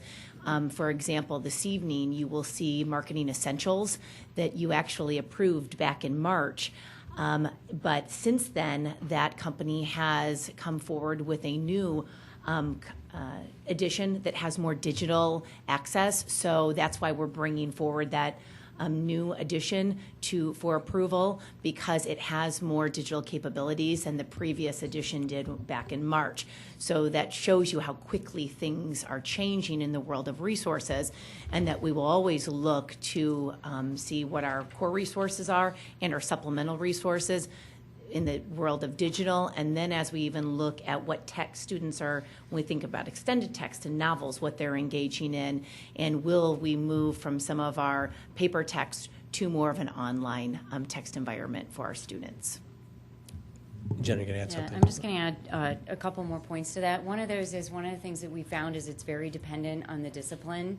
So for example, if we look at Algebra 1 right now, we've had teachers who have developed a digital textbook for us. We also have another application for Alg 1 that we can use, and then we also have widespread use of Canvas in that case. So in Algebra 1, we are more than ready to go to more of a digital environment that we've been in the past. If we look at things like ComArts and then through maybe, let's say, some of our social studies, we have an issue of copyright law. So we have to work around how do we actually gain access to text, things that are out there, free and open resources, but then also how do we use paper text where copyright law is an issue. And then, you know, as the environment changes, there are vendors out there that are different than the vendors that were there 2 years ago who are actually starting to curate and pull together resources for us. One thing I think for all of us to keep in mind is that it's not always a one-to-one or a cheaper replacement cost. Many of the digital texts have subscriptions, and that then makes some type of yearly fee for us. Whereas, you know, some of our printed texts, we purchased them, and 5 years later, we renewed. So sometimes there's an advantage to the digital text, and sometimes the advantage is obviously there for students and teachers, but financially, we might not gain the benefits. And then I think there was actually one more theme that had emerged that anyone on the team can speak to. Question regarding, and it was addressed in the presentation, and so I guess I'm bringing this one up for those who haven't watched the presentation yet at home or who may wish to. The conversation about the recommendation from the team is to go to the Google ecosystem and the Chromebook, but that does not mean it'll be the exclusive technology or device that's used, that when curricularly appropriate or necessary, other ecosystems will be used. And it also doesn't eliminate the ability for students who may have their own device for certain presentations or things that they require, as we currently allow now, to be able to use those devices as well. Correct? Go ahead. For example, in the high schools right now, we know some of our digital arts classes are using more of an Apple device. That's just the better tool right now for that discipline. We also think about our CAD labs. Those are Microsoft devices. So if the curricular need does say that we need a different device, then we will definitely make sure that that device is available for that student. So there may be a time during their day that they are using that Google Chrome or the Chromebook, but they may also work on a Microsoft within a certain course or an Apple device as well. I would add that if the student has an IEP plan that dictates a specific device, we will certainly accommodate that. Okay, thank you. All very good information. Dan says he's done with his questions. Are any questions from the board? Mike? Yeah, again, just what I said, what I tried to hit was kind of the general themes. I know there's some individual questions that are still out there, but I think we'll just take them from there. First of all, I just logged into Board Docs, and it's faster than my computer, so I'm pretty impressed so far. First of all, thank you three for being here tonight, because as Dan has pointed out a couple of times, the questions tend to be about the technology and the money, and mine are too, most of them. But I do understand, and I think it's so important, the emphasis on the instruction, because I know I've read plenty of articles about school districts that obviously had too much money that just bought iPads and all sorts of stuff for students and go, here you go. And now they all sat in rows and did the same thing they're doing now. And this is what's so encouraging, because we're actually very thoughtful and intentional about how this is going to affect our students' learning. So once again, kudos for that. I do have some kind of technical questions, nothing real big. For people that aren't, and I'm not terribly, I played with it, but for people that are not in that familiar with Google Apps, they're generally operated with an online connection. There are some offline capabilities. Do you guys want to summarize those real quick?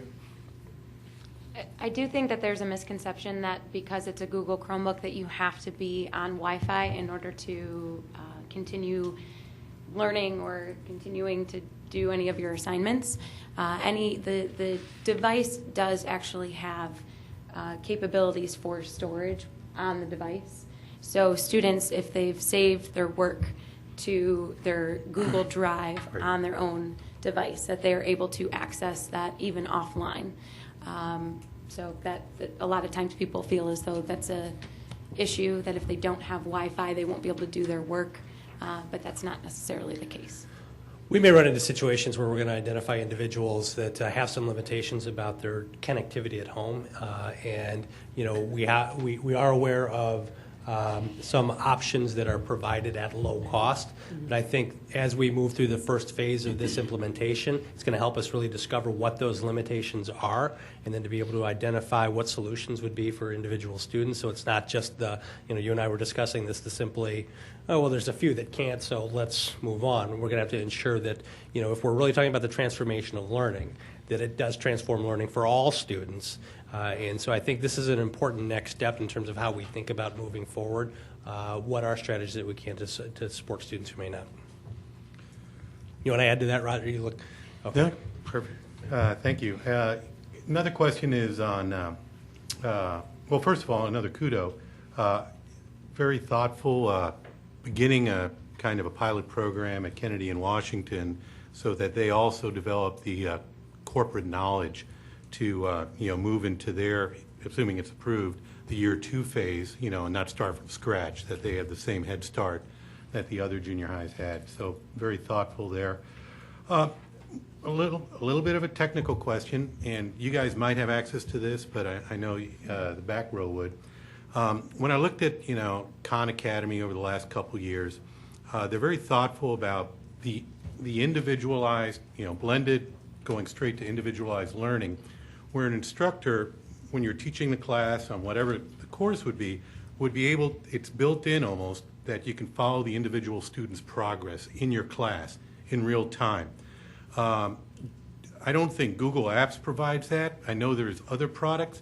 Is that something that's in consideration? Because the whole idea with when we reach this level is that the teacher is able to see that Johnny is maybe a little bit behind and actually go to Johnny in the blended environment and go, hey, or maybe get Johnny and Sally together and have them work together because Sally has really got this down. So do we have that software already, or where are we moving with that? Okay, all right. I don't want to get in trouble. It's important. Interesting thing, the building of our capacity, I think, is what's important here. Canvas allows us to follow students' progress, and the analytics that are built into that system are pretty powerful for us, and especially as you start to use the system more. I even use it in our parent-teacher conferences to start discussions because it's so rich in that data, similar to what I think you're talking about with Khan Academy. And even sometimes I would guess even better than that because of the feedback that I'm able to provide, that interaction that happens on a personal level as well. So it's a pretty neat system to use in combination with Google Docs. And I'd just like to add, for those of you who might not be familiar with Canvas, so that's our learning management system, that's our hub. We do tons of parent communication about what we're learning. Kids can have discussion boards, but I love it because it fits at the K-5 level as well, very, very easily accessed by the students. And that's where students actually track their own growth. So let's say in reading, I have a daily reading assignment. Kids can go on, take the assignment. I can record myself giving them feedback. They can hear it at home with their mom and dad, try it again the next day and see that they went from 3 out of 5 to 5 out of 5.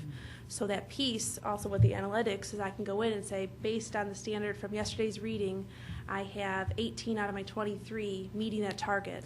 Well, those 5 that I missed, I need to meet with them in a strategy group. So it's a daily use, and it really works seamlessly. Okay, that's exactly what I was hoping for. Did you guys have anything to add? Well, I was going to just add, outside of Canvas, when we look at digital content that we purchase, many of our applications have 2 levels. A free level, I'll use Newsella for example, that is an application that's used by many of our students, and there's a free access to that. There also is a paid access that then has the analytics built in. And so if approved moving forward, there would be some of our teachers that would actually need that the analytics side of Newsella, and other teachers would not. So it would be based on the teacher need, the student need, but many of the applications moving forward for purchase have 2 sides to those as well. Awesome. Any more?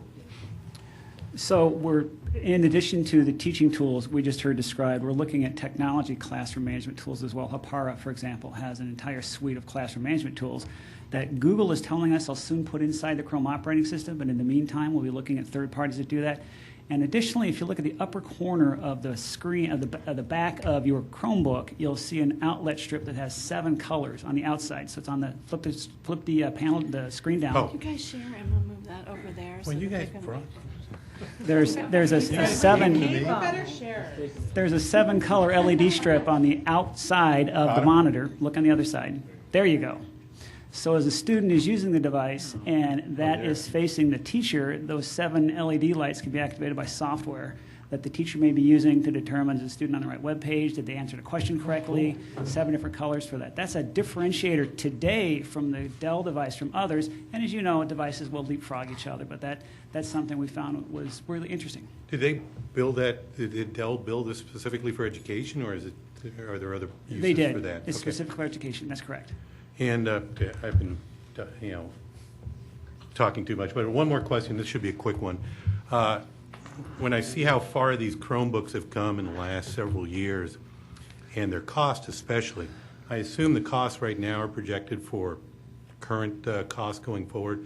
Do you see any possibility? Because I think the costs right now are well planned and very reasonable, but isn't there even a possibility that the cost could come down as we move forward? I think that's very much a possibility. You do reach the point where you don't want to sacrifice durability and functionality, and those units are probably around the $300 price point right now that you're holding. There are units out there now that are cheaper than that, much cheaper than that. But in terms of employing them across the district, I think we would be getting ourselves in a little bit of trouble by looking that route. So we've safely predicted an even price, assuming capabilities will improve for the same price, as opposed to the opposite. Okay. Thank you very much. Thank you for your patience. Susan? I want to thank the teachers for taking time out of your evening, carving time out. I know it's precious at night and it's a busy time of year, so thank you for coming in tonight. You mentioned that you're available to your students all the time to respond. Okay, so there's that other double edge to that sword. How do you balance that part of it? I'm sending you something, I expect something almost immediately back, but you're doing something else tonight. Right. I definitely think moving forward in a blended learning environment or moving to a one-to-one, that's something that would have to be constructed by the teacher in regards to classroom management, similar to what a professor would do in regards to office hours. That's definitely something that I've used and implemented in my classrooms, saying something along the lines of from 7 to 8 p.m. on Thursdays. I will be available if you have any questions, Tuesdays and Thursdays, that students know that I'm available to them, because they also understand that I'm not going to be attached to my phone or to my device all the time, as I hope that they're not. So some are, yes. Yeah. But I think that would be something that would be individualized, the teacher would use to say, okay, here are my certain office hours or digital office hours, similar to an ELO environment in which students can collaborate with their teacher, but in a structured time setting. Mr. Nofke's head turned really quickly when she say, mentioned ELO. I don't know how much I can speak to this because I'm not the expert. I'm going to do a shout out here. Let's start with professional. My fiance is one of the ELO teachers for the district. So he is constantly working, let's say. So they'll contact him at all times, questions for his classes. And you'd be so surprised, third graders now know how to email. So I'll receive emails too. So you'd think elementary kids wouldn't understand, responding at a certain time. But I tell them, hey, after 8 o'clock, I won't be at my email, and I'll respond back in the morning. Some of them will check before they get on the bus. When they get to school, they say, oh, I already had it, and I worked it out. I saw what you wrote before school. And they have that communication piece, and they understand time limits as well. Let's add one short piece. I think the interesting part for me is it doesn't really matter if I respond or not. It's that the students are still engaged in learning always. And it's always, I'll get emails at just ridiculous times of, what were you doing at this point? But the passion that comes through, and it's clear that students are, the learning experience has been extended, and we do like to provide feedback whenever possible, but obviously there are limits as professionals that you want to set. That being said, you just brought up something that I think maybe one or all three of you can talk about a little bit. What has having the device, each of the kids in your classes having the device done for that peer collaboration outside of school time, and if maybe you have an example to share about how, maybe it's not always reaching out to the instructor anymore, but it's reaching out to peers. It's one of my all-time favorite stories. I shared this with my TIS, Colleen Canarufo. So the kids were getting all excited and geared up about Google Docs, and they realized when we were co-writing stories that they could do this at home. Well, they were making play dates to write stories from their houses. So they said, get on Google Docs that we shared, 8 o'clock, and we'll write our story back and forth. So here I am, and I can observe them writing a story back and forth from home and give them feedback. I mean, that just blew me away. And then even through Canvas, they can have a whole class discussion with their parents, taking video and posting it back and sharing it out with the class. And all of this is happening at home. Very cool. Roger, thank you. Roger, this one's for you. With the cameras that are on the phones and the back and forth with the access to the teachers and the digital citizenship, how do you protect both the students and the teachers in those cases? They're kids. They do silly things. We don't see this any different than the existing board policies we have around behavior and acceptable use, which talk to the appropriate use of camera technology. Most of that's there today. I think we have a big opportunity to teach digital citizen. It's hard to say that. Digital citizenship. Say that 3 times to our students. And when we've had issues, and Joe can attest to this, when we have issues of non-compliance, usually it's someone like Joe who goes and actually meets with the student, with the teacher there, and talks about the potential ramifications of that behavior and uses it as a teachable moment. And in many times, the parents appreciate that. The student certainly appreciates that. And some of our students probably have great careers working in the government in terms of network intrusion detection. And it was my understanding from feedback from our DLI teachers that some of the professional learning is going to have to include things about behavioral procedures and expectations in the classroom, not just turning the device on or that real high level, how do you transform learning. Some of it's going to be how do you communicate and create that expectation for behavior in the classroom with use of the appropriate digital citizenship that we've just talked about. Right. So that'll be part of the professional learning that will take place as well. Other districts we've talked to have made that a key cornerstone of their rollouts. Okay. Is there going to be a contract, or I'm sorry, go ahead. I just wanted to touch on that point just for a moment. I know artists and building CSAs have also had a huge hand in this as well. When we were rolling out devices, we made a big point to stress the idea of a digital footprint and the difference between a personal device and a professional device.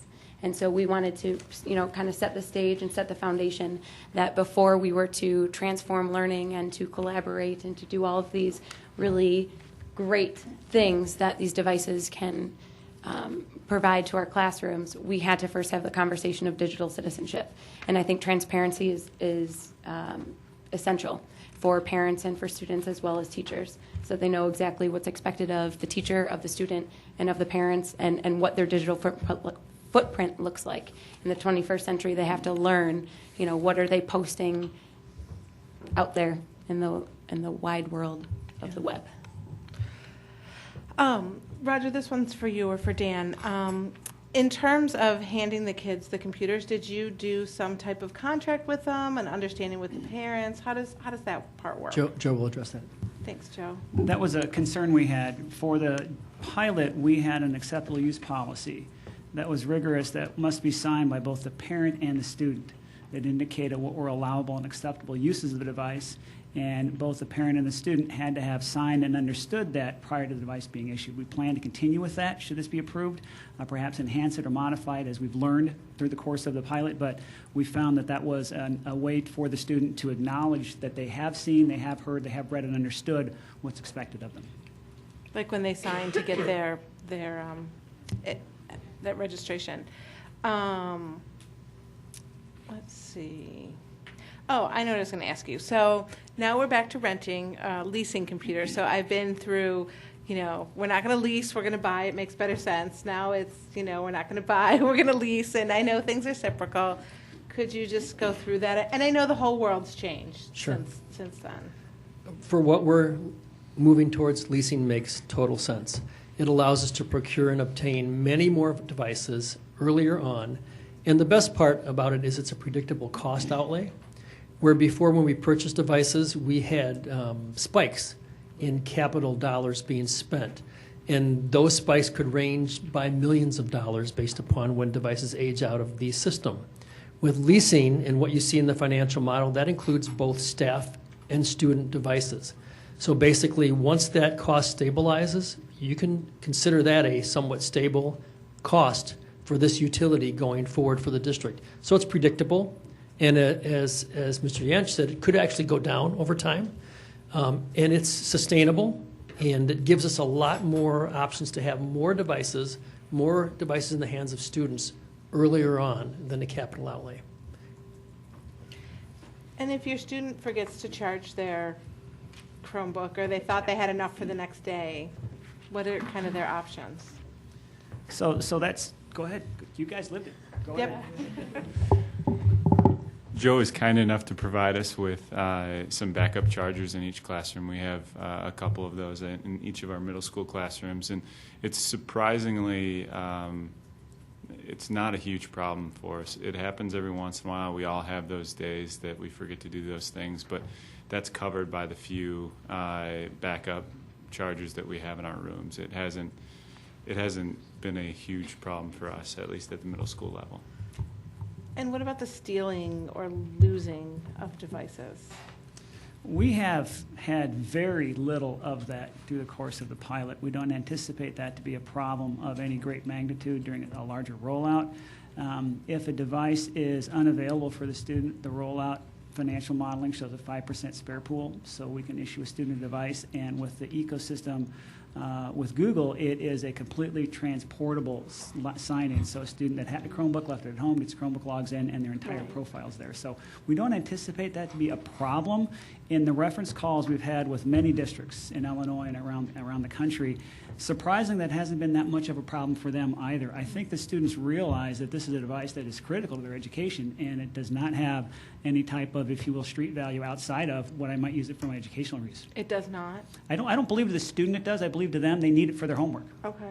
So if they're stolen or taken somewhere, does it have like a Find My iPod kind of thing on it? Another great question. We're looking at software that provides that, a geolocation type process on the Chromebooks that allows you to say, where is this Chromebook now? So that is something that's definitely under investigation. Because I do, where's my phone? I dropped it out Same of my thing. pocket out in my backyard. Like it led me right.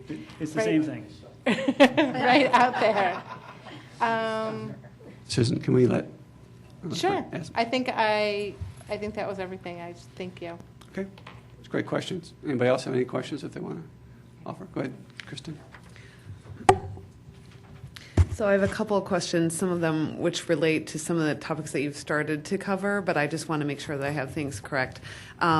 So with regard to the, I think it was the contract that you were talking about in terms of what they're expected to access or not access, are we able to prevent them from accessing inappropriate content? I mean, I know we can at our schools, but can we do that even when they're somewhere else? The plan is to, yes, provide that service when the kids have the devices at home. There are two methods to do that. One would be something local on the Chromebook. One would be something they'd access back here. We're looking at both methods to find out which one is the most cost-effective and effective. But absolutely, that's possible. So you do plan to do that? We do plan to do that. Okay. What about another question that has been asked is privacy for students in terms of what the kinds of student data is captured by these kinds of platforms. Can you address that? There's a lot that's been happening in the last year in this, and all the major ecosystems vendors, Microsoft, Apple, and Google, have now, they're all signatories of the Software Information Industry Privacy Pledge, and Joe's going to talk a little bit about what that means, but that is a big step that was based upon demand from education sector. So that's also a great question that all the districts we talk to have concerns about. So there's an industry out there named the Software and Information Industry Association. It's abbreviated SIIA. They have a privacy pledge that Google, Microsoft, and Apple all signed that basically indicates that they will adhere to these rules for several bullet points. They will not sell student information. They will not behavioral, that's hard to say too, behaviorally target advertising to students. They will use data only for authorized educational purposes. They will not change privacy policies with no notice or choice. They will enforce strict limits on data retention by service providers. So if we have our data in the cloud somewhere, they'll enforce strict retention of that. They'll support parental access to and correction of errors in the children's information. They'll provide comprehensive security standards and be transparent about collection and use of data. We believe that the industry standard privacy pledge that all major ecosystem providers sign provides a great deal of protection to our student data. And the biggest part is that our student data in the cloud, and if it's in the Google space, will not be mined. And that's very important. Mm-hmm. And I would add that when you talk about student data, the critical data, the identification, the demographics, the personal information, that is stored in our student information system in a highly secured connectivity. So that is not something we would put in the cloud. Okay, in terms of for younger kids, I have heard more concerns from kids. So I jumped right into the questions that I didn't start with. I absolutely loved the presentation, and I thought it was wonderful how you talked about all the different applications that can be used to transform learning. So absolutely support that. I have heard more concerns from parents on the elementary level than I have for high school or junior high. And you've got the high school going first, which is great. The questions have been, and concerns have been with regard to the amount of screen time for kids, that, with the American Academy of Pediatrics recommending less, that to have their student on a device during the day, and then when they come home, wanting to be on that device more often. Some parents have expressed some concerns to me, particularly at the elementary level. I think in the high school level they give up, and I think the pediatric, it's not the same. The questions aren't the same for those brains. So I'm wondering a little bit about your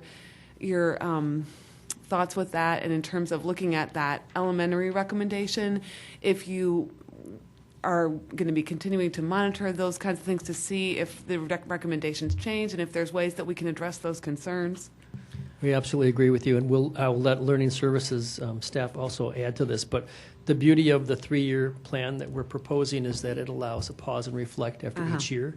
And with the elementaries staged for the 3rd year, we're going to be able to take advantage of not only advances in the ecosystem and technology, but also advances in the new learnings we will get in the education sector together. So that is actually the intent, to pause and reflect.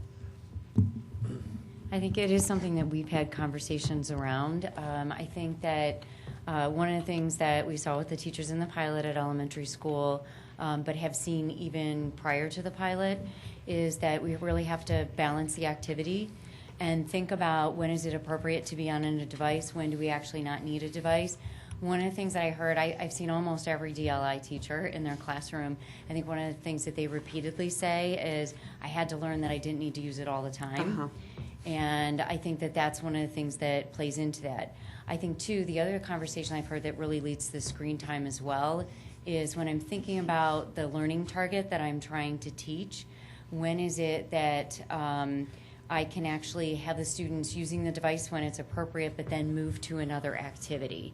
So that balances that. I do think, as a parent of younger children, that you are constantly trying to balance the screen time at home as well.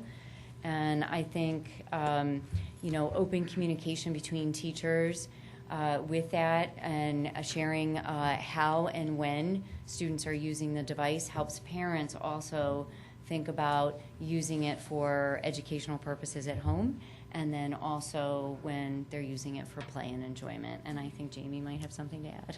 I did have at the beginning of the year a couple parents, I did have at the beginning of the year with the rollout of the pilot, some parents voice a concern very similar to that, thinking that with a one-to-one device in the classroom that then their child was going to be on the Chromebook all day, no interactions.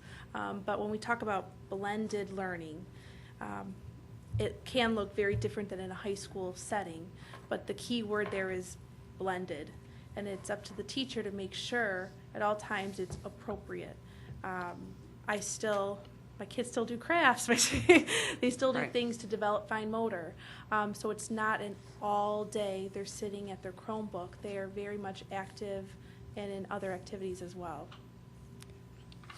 My last question is with regard to the looking at the costs and the financing.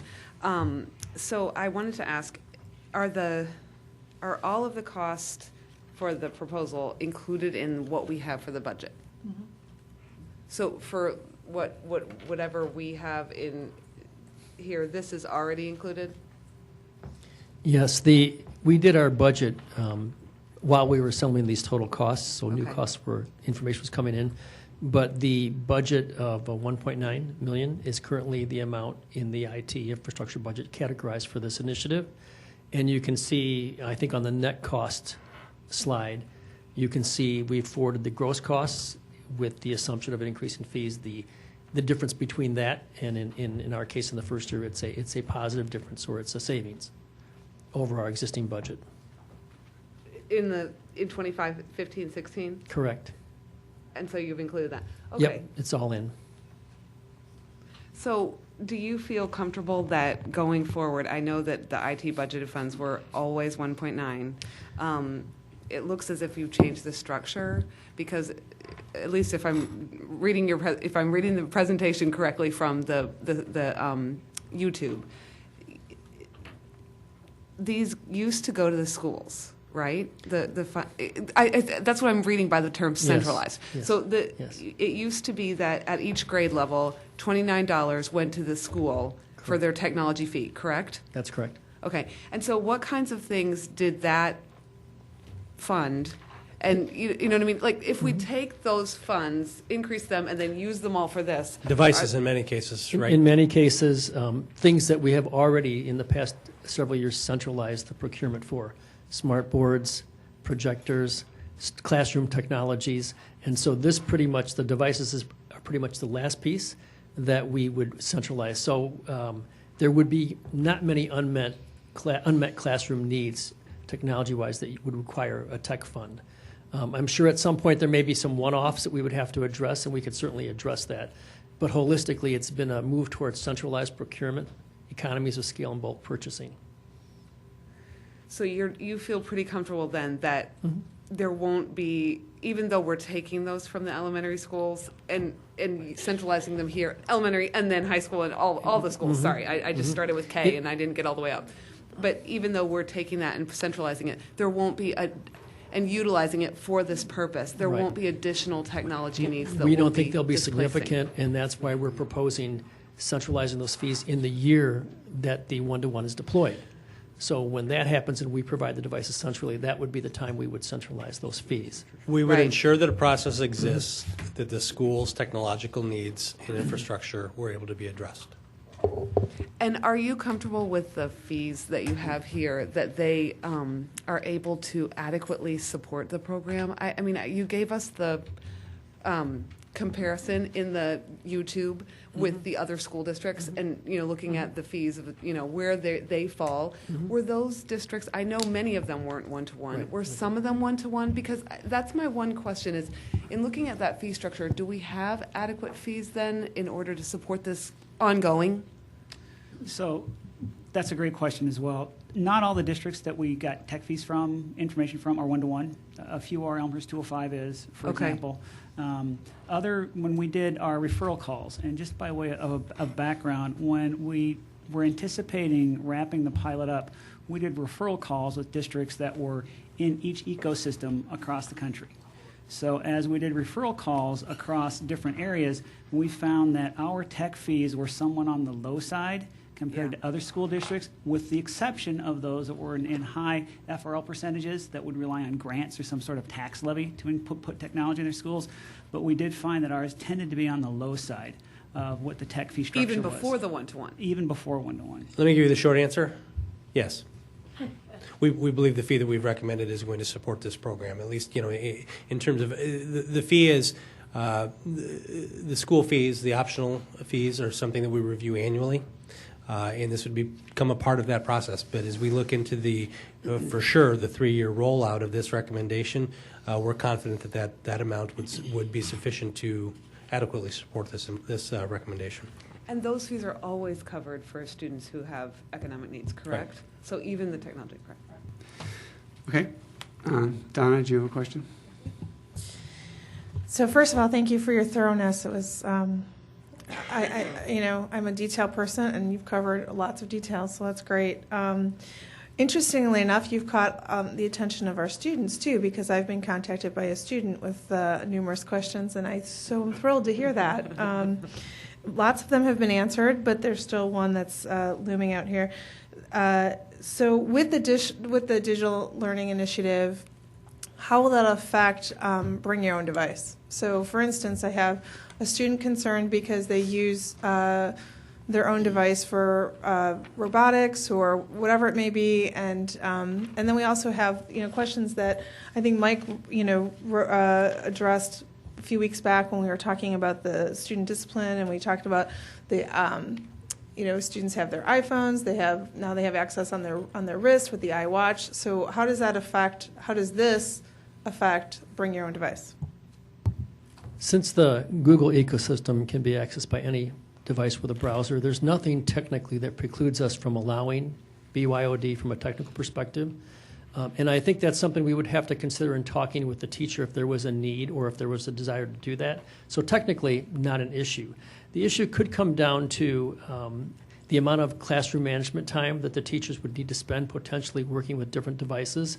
Part of the feedback we got from that BYOD pilot, we heard a very strong message from teachers that they preferred the same device district provided so that they have consistency, low startup time, quicker time to productivity, and not have to do classroom management dealing with different devices. So I think that could be a problem. Then also, if a student brings their own device and has a technical issue, the attempts to support that could be hindered and maybe inefficient, and maybe that would be a disadvantage for a student.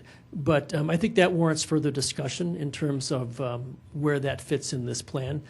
I do think there are big advantages of standardizing devices. I'd like to hear the teachers' input on that as well. You know what? Can I interrupt just because I had actually had a conversation with the student, not just an email, and that was exactly how I answered the question, and then I was posed with the next question, which I should have been clearer. I'm sorry. Okay. I'm talking about lunchtime, study hall on their own. Like their intention is to carry both devices so that they could access what they needed to in the classroom when the teacher was doing that, and then access what they needed to at lunch or study hall with their own device. Is that going to be something that's still accommodating? I think there might be a big difference between the classroom every day and some of those specialized things that are happening. I mean, robotics club is amazing. You probably can't do everything you need to do on a Chromebook, but that wouldn't be as much of a problem for a teacher supporting a student or as a district supporting that student in that particular area. But you know, with the classroom, I think it is important that we are able to kind of know how to walk the student through things. But I think the question is, go ahead. Two layers to that answer. I think Joanna hit it. At one point, you talked about your personal device and your professional device when you're talking about acceptable use, and then the second one would be regarding the use of the bring your own device personal time. Whatever is consistent with our current policies and procedures wouldn't go away simply because we're giving this device to kids. Because they're still using the network.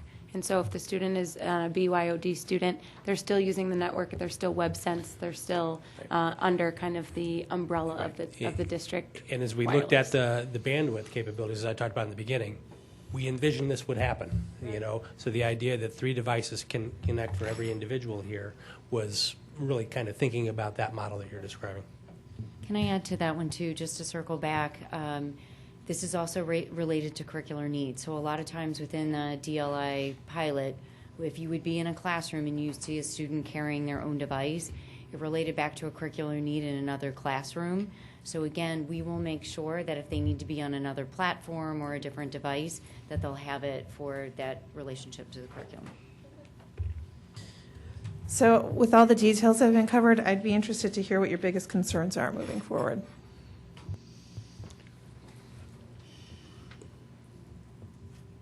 I was going to say, go ahead. I'll Go ahead. Let's Go start. ahead. Oh, you want me to start? Okay. Sure, absolutely.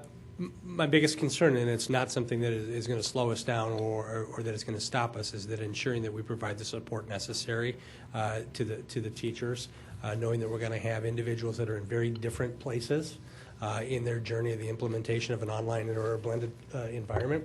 So my biggest, I don't want to say it's my biggest fear, but the thing that I'm going to pay most attention to is to ensuring that we're providing the support necessary to help all of our teachers grow and transform learning in the classroom. I think our kids are past ready for this. And so the ability of our students to use this technology to support their learning, I think we're catching up to them, and we need to get moving. So my biggest thing that we're going to pay attention to is to ensure that we as an administration are clear in our expectations and clear in our support to our staff on how we're going to use technology to enhance learning, and I'll let the other members of the team talk about it. I have no concerns that this is the right thing to do. I think we're in a great spot. We waited strategically for this point. We built the foundation strategically for this point. We're ready to go. From an implementation perspective, if I put that hat on, and this will be, I'll speak for Joey, I'm channeling Joe here. The sooner we get a go-ahead on this, given that next fall we'll be rolling out quite a few devices and professional learning, the better off we will be. The timeline's worked out to where they are today, and that's fine. But this is the kind of thing where the moment we get the thumbs up, we're moving, and you'll see a flurry of activity that will need to get done. And we've prepared for that, and we've laid some groundwork for that. But my concern would be if that process prolongs, it could impact success. I was wondering if we could just take a minute for Melissa just to walk us through very quickly some of the things that have to be put in place for the professional learning, because I think that's our biggest thing. We support our teachers through that. Sure, absolutely. I'm feeling really good that there's not a lot of questions on professional learning. That means we did a really nice job setting it up.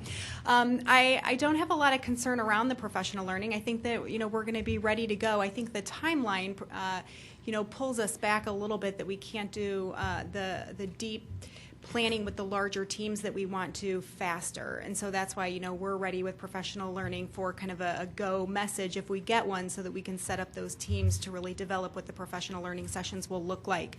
Because we had the pilot, we had multiple people that were involved in providing the professional learning. We did it in a team approach, and so we had our TISs, we had teacher leaders, we had multiple different people that were involved, and so we had an opportunity to really go through a pilot professional learning year, and we learned a lot of lessons. And one of the things that we really heard was that we did a really great job with the professional learning, and the teachers that are sitting here can talk a little bit to that if you want them to, that they felt supported, they felt that they had the right kinds of professional learning, they thought that the timeline of the professional learning was set up really well. And so our plan moving forward in this three-phased approach is to really follow something similar similar to what we did in the DLI pilot, but to hit some of those areas that they felt that we needed a little bit more emphasis on and in the timing where we needed it. So concern-wise, I feel like we'll be ready, but we are very, very excited to get started on the deeper pieces of the planning with the larger teams. Yeah, well put, team, because I have been very impressed with the amount of collaboration, conversation, and work that has gone into just getting to this. You've heard me use these words before: thoughtful, deliberate, and intentional. And that's what this process has been. This has been nothing about push forward, move. And so I think our team has looked at a number of factors. What professional learning do we need to do? How can we support our teachers? How can we support our administrators? How can we, what is the infrastructure that needs to be in place? So all of the pieces are in place, and we are set up for great success with this implementation. The one piece that I would add is, we've talked a lot about in professional learning, making sure that everybody feels confident and capable when they walk in the classroom on the very first day. But as we look at professional learning, I think the bigger piece that we also want to look at is how we're going to provide supports along the way. And so as we think about different structures that we have for job embedded for professional learning, we want to make sure that we have supports for teachers along the way every day as they start to transform learning, because once you start to change one part of your practice, then you start to look at other pieces. And so it's really that ongoing support that when you're ready for it, that's when you need different pieces. And that's what we're going to be ready.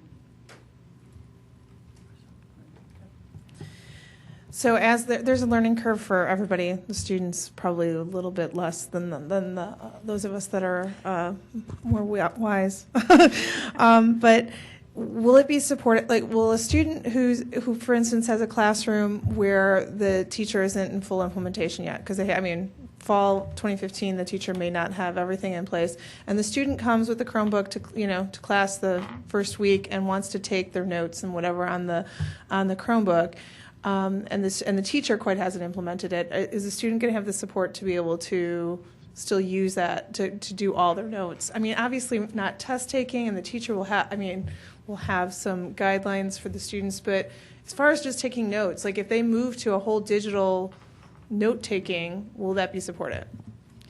So we've created year one curriculum expectations for teachers and actually for students.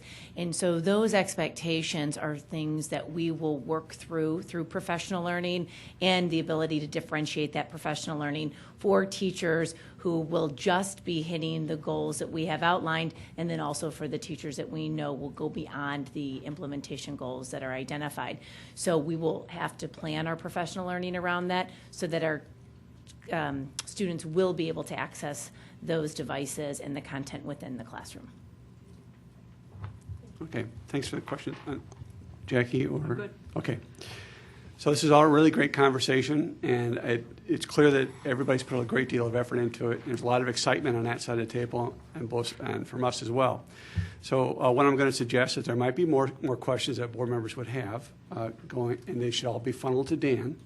And Dan can then push them to the staff if this will be appropriate, and we'll get more answers that way. This conversation has been great, and I think you guys have done an excellent job in your research, and in particular in choosing Google. I think it's a well-researched and well-founded system throughout the country, so I thank you for that. Melissa, Joe, Josh, Jamie, and Joanna, a lot of J's. Thanks for joining us, and I appreciate all the work that you've done on this. Thank you for being here. Thank you so much. Nice job. Thank you. So.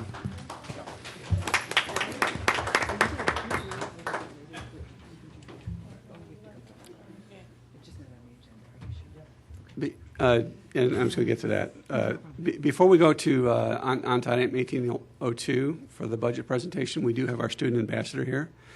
And with the board's indulgence, I would like that we pause between agenda items and allow our student ambassador to speak. He might need to get home, yeah, or some other things he may need to do. Yeah. There's always ice cream available if you want to do that. Ice cream. Isn't it? It's not.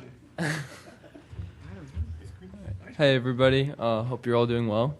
So last week at Naperville North, we had our AP review sessions, and I heard some mixed reviews from some students. Some students thought they could have used their time better, but some students, like myself, thought it was a good opportunity to get in there, and review for the upcoming tests. Like in my AP Lang test, we did like a mock test because I really had no idea what the test was like. So I thought that was a good opportunity. And then this week, our executive elections for student government. I'll be running for president, so that's kind of exciting. This past weekend, Naperville North put on the musical 9 to 5, and it was a really big hit. I went and saw it with my chemistry class, and the kids did a really good job with that. I'm always impressed with how much work and time they put into that. And then also the girls' soccer team, they beat New Trier and Barrington, who were previously number 1 and 2 in the state, and New Trier was number 2 in the country. So that was really impressive. Just want to say congrats to them. Awesome. Nice. It's an excellent report. And if you're ready to go home, you can feel free to do that as well. Okay. All right, we'll move on to item 1802, the budget. Great. Again, this is just one of a series of conversations that we'll have about the proposed 15-16 budget. It was presented at our last Board of Education meeting. Brad will provide an overview this evening, address some of your questions. Again, we will have an opportunity to discuss this at the May 18th Board of Education meeting and our first meeting in June, when we've also established the date of the public hearing. So if we don't get through all of the questions this evening, there's ample time to submit those questions and have Brad and staff respond to those. But again, in board docs, you'll find information related to the budget, and I'll turn it over to Brad to kind of lead you through an overview. Brad. All righty. Thank you, Superintendent Bridges. We're here. This is our second meeting reviewing on the budget. We've updated this a little. Just hit some of the goals here. We're, overarching, which reduce spending, focusing definitely on how it fulfills the blueprint for Focus 2020 and moving us forward and aligns to our financial 5-year forecast. Summary on the tax levy, we talked about last time. This tax levy was set in December. Now the final numbers are out. Economically speaking, things are looking good. EAV is up, and new growth is higher than last year. So the timeline, we're here on the 4th, as Superintendent Bridges mentioned. We have the 18th, will be our final review to wrap things up prior to going for the June 1st budget hearing. So what's new in the budget? We added this slide to kind of focus on some things here. It's summarized in the actual budget book, but we wanted to hit on them. So speech pathology for Ann Reed and Washington, Madison, dual language assistance. You can see the list here, but these are the things that have been added. And as you mentioned tonight, Digital Learning Initiative, it is in the budget already. What's been removed? Well, we reduced 14.05 FTEs, or 1.02 of certified staff due to declining enrollment.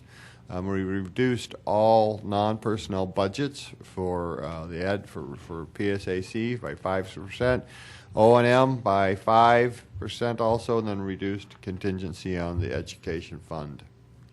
This is a summary of the staff that's in the proposed budget. Overall, even with the increases we have listed there, we are overall 8.55 fewer staff members.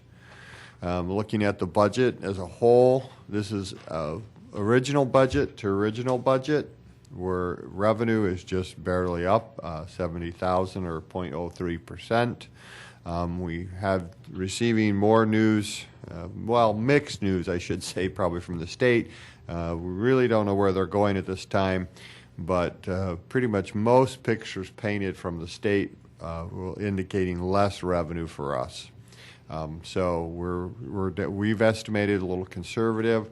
We'll see if that pans out. Probably in the upcoming year we'll be fine, but I'm anticipating probably have some more cuts in the next year, 16-17. As far as is just a graphical representation of our budget, 85%, taxes, almost 90% really is all local, between local revenue, other local and taxes. So we're not receive very much from other funding sources. Finally, this is the expenditure side, original budget to original budget. It's a 0.18 or 468,000. Very minor increases across the board. This is due with the reductions in staffing is helping bring these down, plus the other cuts. This is a representation of that graphically. 78% of our budget, this is all funds, are salaries and benefits. If we just looked at the ed fund, that'd even be higher. So with that, I will just entertain questions. Thank you, Brad. Jackie? Thank you so much, Brad. If you can go back to that 2 slides ago, the one right before, perfect. Susan Karate and I sit on the Superintendent Citizens Finance Committee, and I just wanted to share that was a very productive meeting. We met between now and our last board meeting, and a number of people on the superintendent's committee were there in attendance, and I think they were very impressed with the slow trajectory of the controlled expenses, is a better way to put it. They were very impressed with that, knowing of the constraints, financial constraints with the state and other funding sources. But the one thing that was pointed out that I thought was so interesting, under the category, the third one down, supplies and utilities, you've changed that line. It used to say supplies, and of course, it's the one with the greatest increase. So that added to a lot of conversation. What is in there? So, and I know there's some homework you're going to do because a lot of it has to do with a local utility. So I'm not sure you have information on it tonight, but I just wanted to share that it was a great discussion, and the committee was very impressed by the controlled expenses. I'm going to ask you. that we bring that back. Brad has done some work, and he just was able to submit something to me this afternoon. We haven't had a chance to review yet. So, but yeah, he has taken a very close look at really identifying what those costs are, and I think we can share that with the board at our next meeting. And they're just minuscule it's just interesting that was the line item that had the increase. So thank you so much. Any other questions this time? Kristen? One thing I would just say generally, I did receive a few questions today. We'll put that in an update memo for the next time. So, but if you have a question you want to talk with now, we certainly answer it. But we can certainly, in our next budget thing, I will address all those questions in writing. I think that'll help for the whole thing. So I'd asked a question last week about how this will impact our cost per pupil. Will you have that? Yes, and actually that one we did some research on this week, as you would expect with this, here. We ran this through the 5-year financial, and it indicating that, our cost per pupil will be declining slightly because we're holding our cost flatter this year, and it really will help if we can continue to do that for a few years. We also then plugged in the new demographic study with the enrollment. And of course, that is fighting us the other direction because we're projected to continue to decline a little. So, but overall, we're looking to that to be slowed, that cost per pupil increasing to be slowed. So had we not lost students, we would have done enough to have kept it steady? Yeah. Well, certainly, again, going back to that equation is the denominator in the equation. Well, I did it back of the envelope, and the denominator is very difficult. So, a couple other factors have changed, too, since the projection. We've updated the information regarding the actual number of retirees. Our initial projection had forecast several more retirees than we were actually going to have in the next few years. So we've looked at that. And there was another point, so we'll get that back. I'll have to remember what that one was. So overall, you expect it to go down? Or we expect yes. Right now, as we're projecting with our 5-year financial forecast, based on this budget, we're expecting our per student, per pupil cost, while it's increasing, it's going to be increasing at less. Right. It is continuing. The trajectory is going. Right. So the point that I was going to make is our focus, it was the cost per pupil that raised the questions from the board. But then from conversation with the board, our direction and our focus has been on reducing the expenses or controlling the expenditures. So we've focused on doing that. And as you see that in this budget that we've prepared, I think we've done a good job at that, especially those costs that we can control. So our focus has been on that. And as Brad said, These early adjustments have allowed us to really slow that rate compared to what the projection had been. A couple other questions. So do we, I'm looking at the I guess it was I think you referenced the 10-year, but it's not 10-year, it's really 5-year, the all fund summary. So That's correct. That'll be relabeled on the next right, report. exactly. Right. So I'm looking at that, and we are making progress in reducing. It looks like the way it's characterized here, this actually has the working budget, so then it goes, instead of the budget which was approved at 3% increase, it goes down to the 2, which makes the percent change for this year 1.5. Looking at the out years, they are still pretty large compared to 1 and compared to 0.18. They're at 3.5, 2.31, 3.4. So looking at those out years, the expenditures are expected to grow, and we have, concerns in terms of what we end up with surplus deficit. Several of them have deficits. You all did such great work to look and say, okay, here's all the things where we can cut back here. Do you have more things on your list for those out years so that as we go forward, you feel like you're working towards, was this a good process so that you can kind of work towards ideas for the next time so that we are able to continue to address our expenditures and, slow that rate on the cost per pupil? The philosophy here is that you're going to continue to look at it every time we do the budget, right, and identify areas that where it can be trimmed. But I mean, I don't know if it's fair.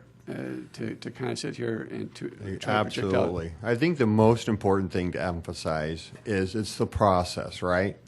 Education is constantly changing. I couldn't tell you that in 5 years or 3 years from now we're going to be looking to do X, Y, Z, because we don't know what that might be. But what we do know is the process. The process is we will never let ourselves get to that. We will continue to monitor and make the adjustments necessary to meet the goals of the board. And so the direction from the board has been very clear to us, for sure. Look at the expenditures, control the expenditures. Until direction is different, and that's going to be the annual approach. Great. Thanks, Brad. I sent some additional questions to you, which you can just include in the memo. All right, great. Thank you. Sorry. Any other questions from Mike? Yeah, just one quick one.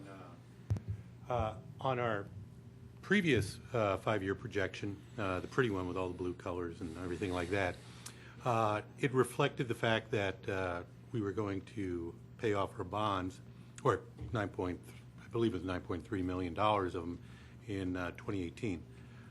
This projection did not include that. Was there a reason for that? Yeah, when I put this together, what I was trying to focus on was allowing the reader to look at the year-to-year change on the operational, if you will. I view that paying off of those bonds is going to be a one-time decision the board is going to make, and we certainly are preparing for that decision, and if at that time it's the appropriate, then we can make that. But for this presentation, I was just looking at just what is the year-to-year operational, either deficit or surplus, and not muddying it, if you will, with that one-time expenditure of $9.5 million. Okay, thank you. Jackie? Anybody else? Donna? One question, please. I get my one ticket. So I sent Dan questions. I'm sure he's forwarded them on to you, so I'm not going to ask those, but I look forward to your update. However, there was one that occurred to me now, and it's maybe in our next presentation, but I see that like on interest earned, we have like a huge increase of like 588%. So is that, given the information that we're still looking at the treasurer bonds. So is that forecasted with what you have here, and that may change depending on what changes here? Not related. Okay. Okay.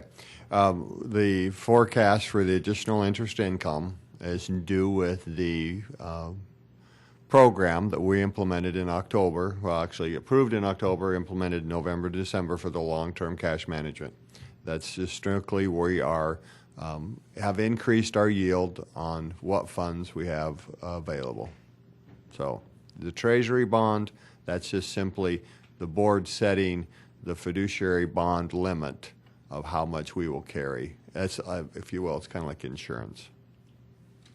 Does that answer it? Yeah, I think so. And kudos to you for getting that to 5.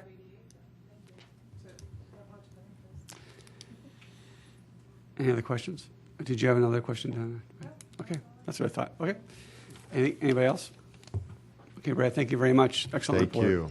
Again, just a reminder, we will be back at the next board meeting and the following board meeting also to respond to questions that you have and make sure that you have all the information you need to make a decision on June 1st. Okay, item 18.03, instructional resources. I believe it's our Assistant Superintendent for Curriculum Instruction, Jane Willard, who's going to provide the board an overview of some recommended resources. So, Jane? You'll see in board docs some recommended resources. These resources mainly are for our dual language and our ELL teachers and students, and also the Marketing Essentials resource that I spoke about earlier that actually has previously been approved by this board in March, but a new edition has been set forward. So the information is in board docs, and I will answer any questions regarding these instructional resources. I should indicate that Dr. Marion Friebus-Lehman is here also, could help with questions if you do have some on some of the dual language resources. Any questions from? Okay, thank you very much. Item 1804, treasurer bond. Okay, Brad, you're set up real good for this one, so All you've already right. started to kind of introduce it, so go ahead. Well, this is a annual approval that the district does. It's really came to more discussion this year because last year, despite my best efforts, our auditors wrote a management comment on the fact that we do not have a bond of at least 25%. Well, I reviewed with them the law and also, pointed out the board resolution, but they still held to writing the management comment. The auditor's opinion is you have to have at least 25%. Well, we've cleared this. This is a long-standing procedure for the district to set it for less than 25%. We've reviewed it with our attorneys. We've also then, they pointed us to reviewing with the ROE. We did with them. The ROE is fine. And they've said it's as the law states, the Board of Education or the ROE can specify it for less if they feel appropriate. Administration recommends the $20 million bond we've been holding is fine. We have adequate internal controls. Our audit has no issue with that. Our auditors are fine with that. So we'd recommend continuing the practice of the $20 million, and I will have another discussion with our auditors. So, Susan. Is there, I mean, we've got adequate controls. That answers the question. Is the cost of the higher bond simply the reason we have not done the 25%? And how much does that increase the cost? Right. If you, in your board packets, I did put in there the cost range. Okay. For a $20 million bond, it costs us $15,000 annually. We would need at least a $50 million bond to hit our peak. Now remember, that's the other thing. We just have this little peak 2 times in the year. So it's not like that we're constantly above, this 25 or lower, lower than the 25%. No, there's a lot of times of the year, majority of the times of the year that we're at that already because we just have these 2 little peaks. But if we were to push to cover those peaks and have 25%, we'd have to have $50 million in bond, which would cost us $42,000. And which we couldn't even secure from one vendor. There's not a vendor out there willing to write a $50 million bond. We'd have to actually get 2 vendors working simultaneously to get that much insurance. So that 25% works. I mean, we're one of the largest districts in the state. If somebody had a much smaller budget, that makes sense. But when you start getting to 50, it's like having a jumbo mortgage, which is just a real. Okay. I have a question, please. I know everyone can read, but the reason this surety bond exists is to protect bonds, notes, mortgages, monies, and effects that the district would have in their custody. What I find is interesting here, Brad doesn't have them in his bottom drawer. It's almost I don't want to say it's antiquated. I think there's a real reason for surety bonds. I get that. I appreciate the peaks that you're talking about. But if you can just explain to the world that might be watching, they're not in your office. They're not in the trunk of your car. They're, Right. They're right. held professionally by a third-party custodian. Right. Each one of our, different, it's whether our investment or our bank accounts, they're all held by third party. But would that give an opportunity for somebody, overarching authority, i.e. the treasurer, to try to manipulate the system?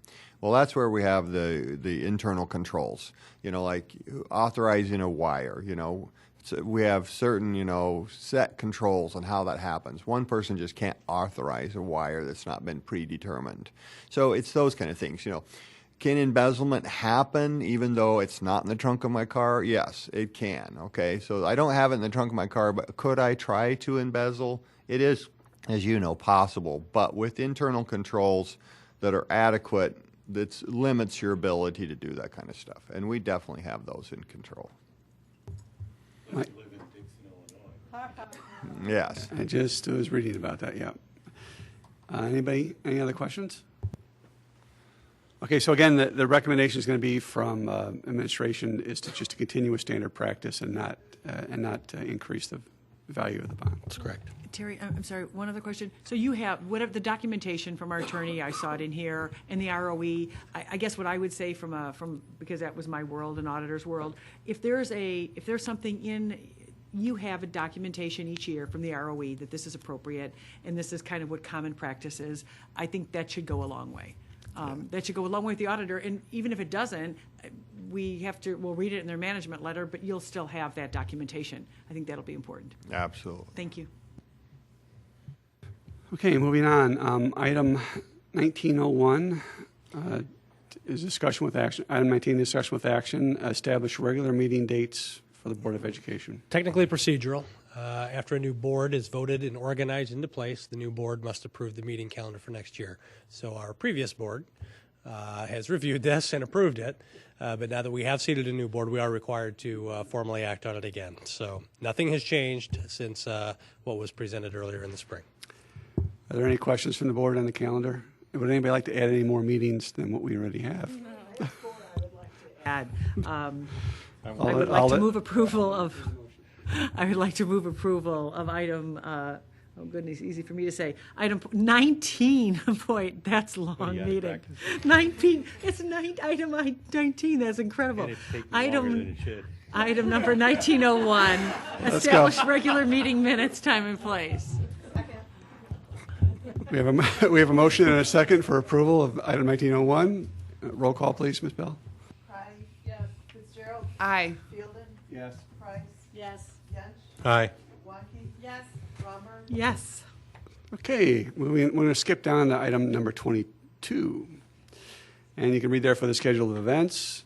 Most notably, coming up at the end of May 20th, and that time frame is high school commencement. So that's always exciting time of the year. It will be May 20th. May 20th. May 20th, there will be no lightning this year, pushing us to the 21st. Oh my God.